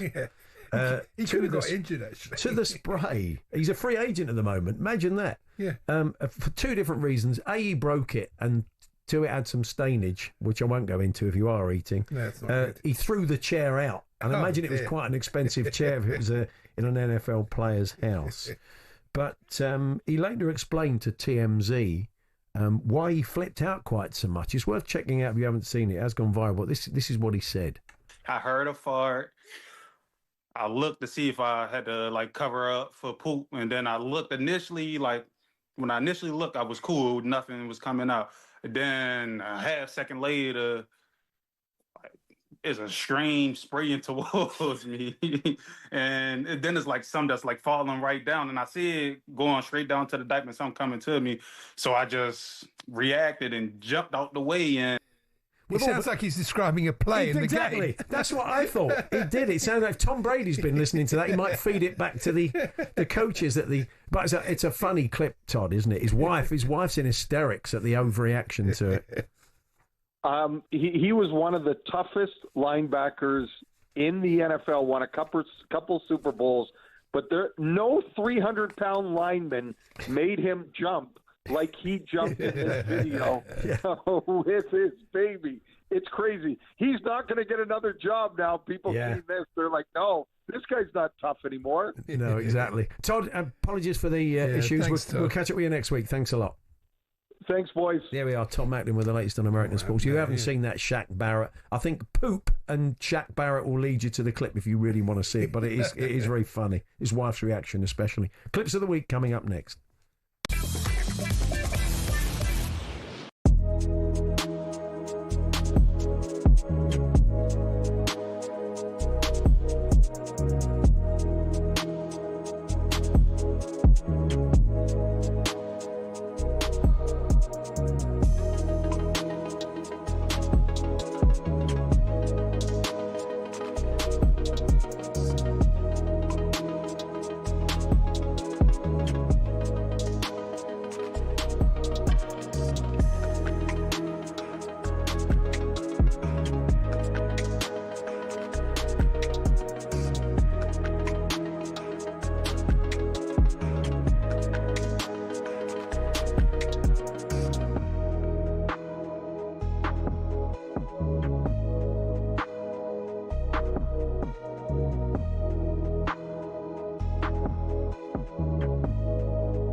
We understand West Ham officials have spoken to Nuno Espirito Santo, which means Graham Potter is facing a crunch game at home to Palace this weekend. Speaking yesterday, Potter says criticism after a bad run of results is fair. Everybody wants West Ham to do well, you know. The fans do, the players do, me and my staff do, the board do. We're all on the same page in terms of how much we love the club and how much we want the club to do well. And we're all hurting the same. We'll bring you all the action from West Ham versus Palace on game day live tomorrow afternoon. But before that, we've got the Merseyside derby. And David Moyes has compared Liverpool's recent run of late winners to 90s Man United. Fergie used to get Fergie time, used to be looking at his watch and telling the referees he wants more extra time, and used to get goals late on because his team kept preparing himself to score. We're always very attacking. I see that the same with Liverpool. Liverpool versus Everton is live on talkSPORT tomorrow from 11 a.m. Elsewhere today, Enzo Maresca's defended his treatment of Chelsea cast-off Raheem Sterling and Axel Disasi. He says being made to train alone is not hard in life. And there's been a shake-up in Arsenal's boardroom. Executive Vice Chair Tim Lewis has left the board of directors after 17 years at the club. Managing Director Richard Garlick's been promoted to CEO. There's more on these stories at talksport.com.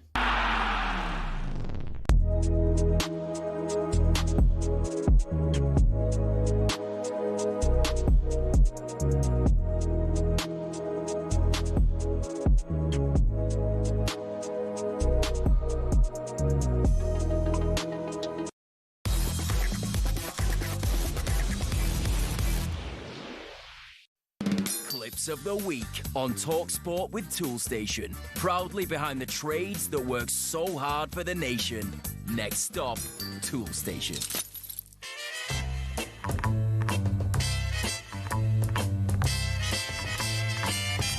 talkSPORT Clips of the Week. Yes, here we go then. Clips of the week. Thanks to Toolstation. And Andy, why don't you kick us off? Lovely. And we kick off this week, as we have for many years, with the legendary Alan Brazil on breakfast. Restrictions and T's and C's apply. Gambleaware.org. What was the score with? Oh, sorry. Start as you mean to go on. No, absolutely. What was that? Oh, sorry. We're warning you now. We are quite Alan heavy today. Yeah. But for now, away from the big man, this is Simon Jordan talking United and inventing a new word. When it comes to the football side of things, with all due respect to him, he made a decision with Ten Hag which was absurd. Absurd. Absurd. Fair enough. I like the way he repeats it. Yeah. Staying with United, we know Dorgu's having a tough time, but we didn't realise just how tough until we heard Alex Crooks say this. Eventually, Manchester United with Dorgu should get it clear. I say should get it clear because he's been dispossessed by the corner flag. It's behind for a goal kick. Even the corner flag's taking it off of him. An inanimate object, for goodness sake. So back to Alan, I'm afraid, quite quickly, as we told you. Always the company man, discussing his listening habits whilst driving. I drove in this morning and I was flicking through the channels and it was horrible. It was drizzly, it was dark. And I ended up with 5 Live, listened to a little bit what they had to say. Yeah, cheers, Al. I bet Shaban was delighted. Yeah, Katie and all the team that put that together, put their heart and soul into that show. Oh, yeah, such a company Tremendous. Man. And Alan's also auditioning to be talkSPORT's new technology correspondent. So, John, just to finish off, digital centres, AI, intellectual... Yeah, indeed. Fantastic. Yeah. AI, intellectual. Hey, don't take the A1. Take the 850 up past still. Also trying out for another show was Darren Bent, who's clearly eyeing Andy Brassell's gig on Trans-Europe Express. FC Karahavan. Karabag. Yep. Do you know what I mean? Union Saint. Okay, yeah. They have that one, Union Saint Gilarossi. I think Andy Brassell's all right. I think he'll be all right, yeah. Let's return to Mr. Brazil now, saying goodbye to a guest and then getting a touch confused. Charlie, enjoy it, mate. Thank you. Top man, Charlie. Join us, Charlie Adam Thank there. you. Former Liverpool midfield player Charlie Adams on co-coms for live and exclusive commentary this weekend, the Merseyside derby. 12:30 kick-off, so don't make sure you tune in for that one. I won't. Don't make sure. I'll probably be you out listening on 5 Live, whatever that is. Over to our sister station, Virgin Radio now, and the great Chris Evans, crossing to our athletics correspondent, Michael Waydock. That's Waydock. Tuesday, 16th of September, talkSPORT World Athletics Championships. Michael Weedcock. Weddock. That's my favourite clip of the year. Michael Weedcock. Thank you for that. Tremendous. Here's Stuart Pearce, and we still haven't quite worked out whether this makes sense or not. I mean, I've got to say, Eza made the cross look very easy, but it wasn't as easy as it made it look. It's almost a tongue twister. Yeah. Eza makes the cross look easy, but is it as easy as Eza makes it look? It's Peter Piper picked, isn't it? Very much is. It's of that school. And we do love the way that Alan Brazil occasionally decides that it's fine to just join in with the news headlines. Today, attention turns to politics. Sir Keir Starmer will host Trump later. The UK's largest teaching... Pardon? He's a non-drinker, Trump, isn't he? Oh, is he? Yeah. I didn't know that. You're not sitting in the pub with Emma. She's trying to work. She's trying to read the news. Oh, he's a non-drinker. Oh, aye. It's useful info, isn't it? Just, I mean, apropos of absolutely nothing. I'd like to see him employed on News at 10 doing a similar thing. We just sitting there. Clive Tom Myrie. Bradbury or Clive. Just saying, oh, yeah, he doesn't drink, by the way, Clive. All right, Al, just, calm down. OK, so what's next? It's Al's co-presenter, Ray Parler, now, telling us about his plans for last weekend. It was my mum's birthday yesterday, so I'm going to get Lovely. around with all the grandchildren, hopefully, tomorrow. Uh-huh. But there's a big game down in my neck of the woods, Brentwood, v Billericay. And that'd be packed over there tomorrow. I'd rather go over there, if I'm being honest. Thanks. Yeah, you do know your mum's listening to this, don't you? Got to get a clip round the ear when you went round there last week. I'd rather go to Billericay Braintree than go to my mum's party. So is it me? Yes. It is, isn't it? This is a City fan calling the sports bar. I'm here to talk about Ireland. I'm going to put the point across now. He's the best striker ever. Ever? What do you mean ever? He's the best striker ever. Yeah, Andy, I mean, Yeah, actually, that's not the way it originally went out. We had to shorten it. Here's the original. Yeah. I'm going to put the point across now. He's the best striker ever. Ever? What do you mean ever? He's the best striker ever. Ever.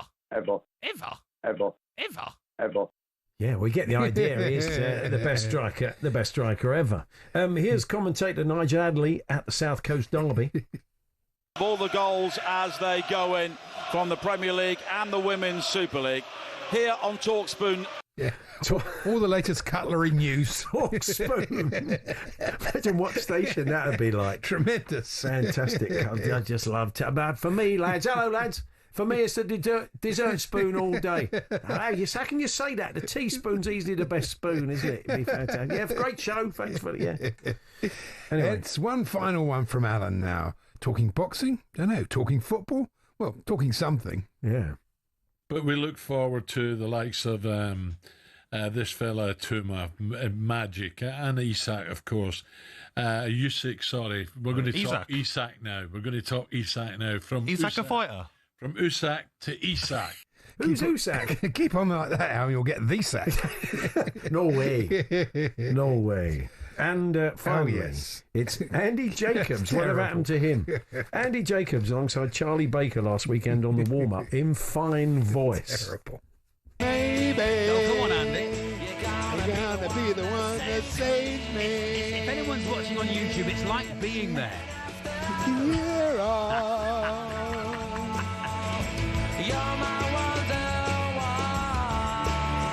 Beautifully sung, Andy. I don't know what possessed me to... Why did you join in? Absolutely no idea, because one of the cardinal rules of radio. Maybe we should don't have sing on maybe air. we should have because I think that our last Oasis competition closed this morning. So maybe a new one. Should we get two listeners come to you and you sing all of the Oasis songs? Yeah. B-sides, demos. What a great prize. Yeah, and you can sing them just slightly off key and slightly behind. As usual. Liam. So there we are. There's your clips of the week for another week. We should thank Wollaston Village, Septimus McClonk, Paul the Hammer, Glyn Berrington, Andy Jacobs, whatever happened to him, Highbridge Dave, Right Hand Robbie, Nick Ellaby, John Hall, Paul Melton, Tom Marshall, Steve Hull and Joe Gale. all suggested clips that were played this week. If you hear a clip on talkSPORT over the next 7 days, please send it in to us, talksport.com/H&J. Text to 81089, tweet to TSH&J. We just need, as we always say, a day and a time when you heard it go out. So we've got a fighting chance. We had a little bit of Virgin Radio, Talk Radio, any of our sister stations. Oh, yeah. We will take what you have and we'll listen back, and if it's played, you'll get a credit. If you want to hear them again, the Clips of the Week podcast, wherever you get your podcasts, will be up in the next 15-20 minutes.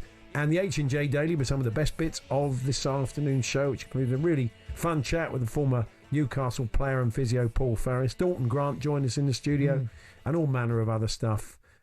Plus the menu for the state banquet. We'll give you that again, which went down quite well, apparently. Apart from one of the listeners who got a really bad chest infection, Andy the Gooner, who said, "You've got me struggling again after that menu." No. Sorry, Andy. That will be available wherever you get your podcast. So we're going to hear from some of the gaffers. We've got a little bet builder with our friends at Paddy Power coming up. But for now, that was the Clips of the Week, thanks to our good friends at Tool Station.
Paddy Power on talkSPORT. With Paddy's Super Sub, your new bet rolls over to the new player coming on. T's and C's and exclusions apply. 18 plus. BeGambleAware.org. Just before we hear from the managers, let's bring you a Paddy Power bet builder. Ben Steele joins us, and we're going to look ahead to tomorrow's Merseyside derby live on talkSPORT. Hello, Ben. Hiya, how you getting on, lads? Yeah, not so bad. Let's briefly explain how the bet builder works. Yeah, for sure. So this is obviously, as I said, it's on the Merseyside derby. We've got 5 picks from that game, one each from the 3 of us, one from the producer, and then the most popular pick from the Paddy punters so far as they're building up to the game. We'll put a £10 bet on that, hopefully win some money for the Attitude Foundation, who do a lot of great work supporting the LGBTQ community across the country. OK, I'll kick us off. I'm not altogether sure he'll score it, but I've gone for Jack Grealish to have at least one shot on target, cutting him from the left as he often does. You have, yeah. Look, he's started the season well, hasn't he? He's already linking up quite nicely with Ndai. He's 11-8 to have a shot on target. As you say, he doesn't even have to score. He just has to force the keeper into a save. So that one's in at 11-8. You see goals, Andy? Not a lot of goals, but I at least one each. Yeah, it's kind of 1-1. Yeah, so I'm going both teams to score. Yep, yeah. Look, last season's derby was obviously one of the standout games of the season, wasn't it? That late Tarkowski equaliser, one of the moments that Everton fans will remember for a long time at Goodison. And then, that's you're obviously looking for a bit more of that to start the weekend, aren't you? A few more goals. Indeed. Producer Sean's gone for a Liverpool win. He has, yeah. Look, 5 out of 5 so far. Seems a pretty solid bet with their heavy favourites at home. I guess the only real question we've got to ask is how late are they going to leave it this time? They seem to be loving the late goals. Yeah. That's 2-5, by the way, sorry. The most popular one, or one of the most popular among for the Paddy punters doing a bet builder, is Salah to have 2+ shots on target. He is, yes, 11-8. He started the season sort of fairly slowly, I think, but then he's obviously scored last weekend against Burnley, and then again against Atleti in midweek. So, and much like Grealish, he doesn't even have to score; he just has to force Pickford into a couple of saves for that to win for his 2 shots on target. Yours is quite a quirky one, Ben. Finally, Dewsbury Hall to be carded. Yeah, I mean, I don't know if it is that quirky, to be honest. He's been booked 3 times already this season, in a which has surprised me when I was looking it up. But doesn't strike you as a dirty player, does he? No, and I guess in that sort of combative midfield, the derby, there'll be tackles flying everywhere. Florian Wirtz hasn't really made a huge impact at Liverpool yet, and I guess Dewsbury Hall will be chasing him round, make sure that that run keeps going. He's 3-1 to be booked. He's looked good for Everton. He's a good player. I liked him at Chelsea. He's been good. Very good player. So if this all comes off cumulatively, what are we looking at, Ben, odds-wise? Yeah, exactly. Yeah, so those 5 picks come in at 37-1. So the £10 bet that we'll place for charity would return £380, including stake. And as I said earlier, that'll go to the Attitude Foundation if we're lucky enough to have found a winner. Nice one, Ben. Enjoy the game. Have a good weekend. No worries. You too. Have a good one. There we are, Ben Steele from Paddy Power. That's Paddy's bet builder for today. Minimum odds 1-5 per leg. 18 plus. BeGambleAware.org. Paddy Power on talkSPORT. With Paddy's Super Sub, your new bet rolls over to the new player coming on. T's and C's and exclusions apply. 18 plus. BeGambleAware.org. Let's hear from some of the managers then ahead of the weekend's football. Manchester City take on Arsenal. And Pep and Mikel Arteta are good mates. They have worked together, of course, many times. Ish. It's always a bit of friendly competition. Pep Guardiola has been speaking today. He claims Arsenal were given more favourable treatment than Manchester City after their big summer splurge. Well, it is. I decided to do it to Arsenal. Only I want to say to my friend Mikel Arteta, if he win the title, it will be just because of Spain, not because he worked a lot or his players. A little like Liverpool. If Arsenal win again, it will be because he spent a lot of money. Right? Because it's not just Man City happened that, right? So, for all of them. Listen, for many, many years, so every club can do whatever he wants. You know? I know how have been treated is completely different, but what he won in Spain is because they want it and it's fine. So, only I can say they have been wise, they spend what they believe they can do it, you know, to compete against the best teams in the Premier League in Europe, and that they reached that level. So, when he found, I think, a team in that way, a club, and step by step, window by window, step by step, Arsenal is getting better. So last season, in Europe, making it gravel a step forward, and it's the most, for me, the most solid team. They don't make mistakes in the back, and this incredible solid team. They have pace up front. They have, of course, set pieces with Nico Jove. He was here, so it's in every department. Is what the team in every department. So, but we know it. So every team is better and better and better, and I know the quality that all of them they have. You've got to feel sorry for him having to manage on a shoestring. Like Can't he be does. easy. Very difficult. Let's hear from Ruben Amorim, who had a meeting with Sir Jim Ratcliffe. I bet that was fun. But he played down the significance of it at the club's training ground today. New contract. He was offering me a new contract. And no, it's normal things just to show the support, explaining that is a long project. He said many times this is my first season. For me, it's not. But normal things. Spoke with him, with Omar, with Jason, just trying to see all the data around the team. So a normal meeting, and we had several. But in this moment, it's normal. People pay attention to that. I wonder if they said to him, why don't you change the system? Yeah, I love a bit of gallows humour. That was funny. Fair was play to funny, him. yeah, Let's fair try and play very quickly squeeze an Enzo Maresca. Andy and Stan Collymore had a bit of a bit of not a row, but they had a debate about the rights and wrongs of the bomb squad at Chelsea. Raheem Sterling, Axel Disasi. And we'll bring that to you on the podcast. I'm going to say we should add that on the podcast today. Anyway, Maresca's been chatting today about Sterling and Disasi and their current situation at the club. I've been in Raheem's situation and Axel's situation as a player, and for sure I know that is not the best feeling for a player, because if you are a player, that means that you want to turn and play a game. But then for different reason, the situation is the situation that is in this moment, and I know that the club is giving them the opportunity to work in the right way. And this is the only thing I can say. My father is 75 years old, and for 50 years he has been fisherman, working for 2 o'clock in the morning until 10 o'clock in the morning. This is hard in life, not a player the way they work. Yeah, he's there we right. are. Maybe a bit of perspective. Yeah, absolutely. We've got to go. That is us. Thank you very much for your company this afternoon. We'll be back on Monday. I'm sure there'll be lots of incidents to pour over from the Premier League weekend. If you're going to a game, enjoy. If not, we're going to bring you plenty of live football here on talkSPORT over the weekend, kicking off with the Merseyside derby in the Premier League tomorrow. But coming up next with another busy drive time show, it's Andy Goldstein and Darren Bent. Have a good weekend.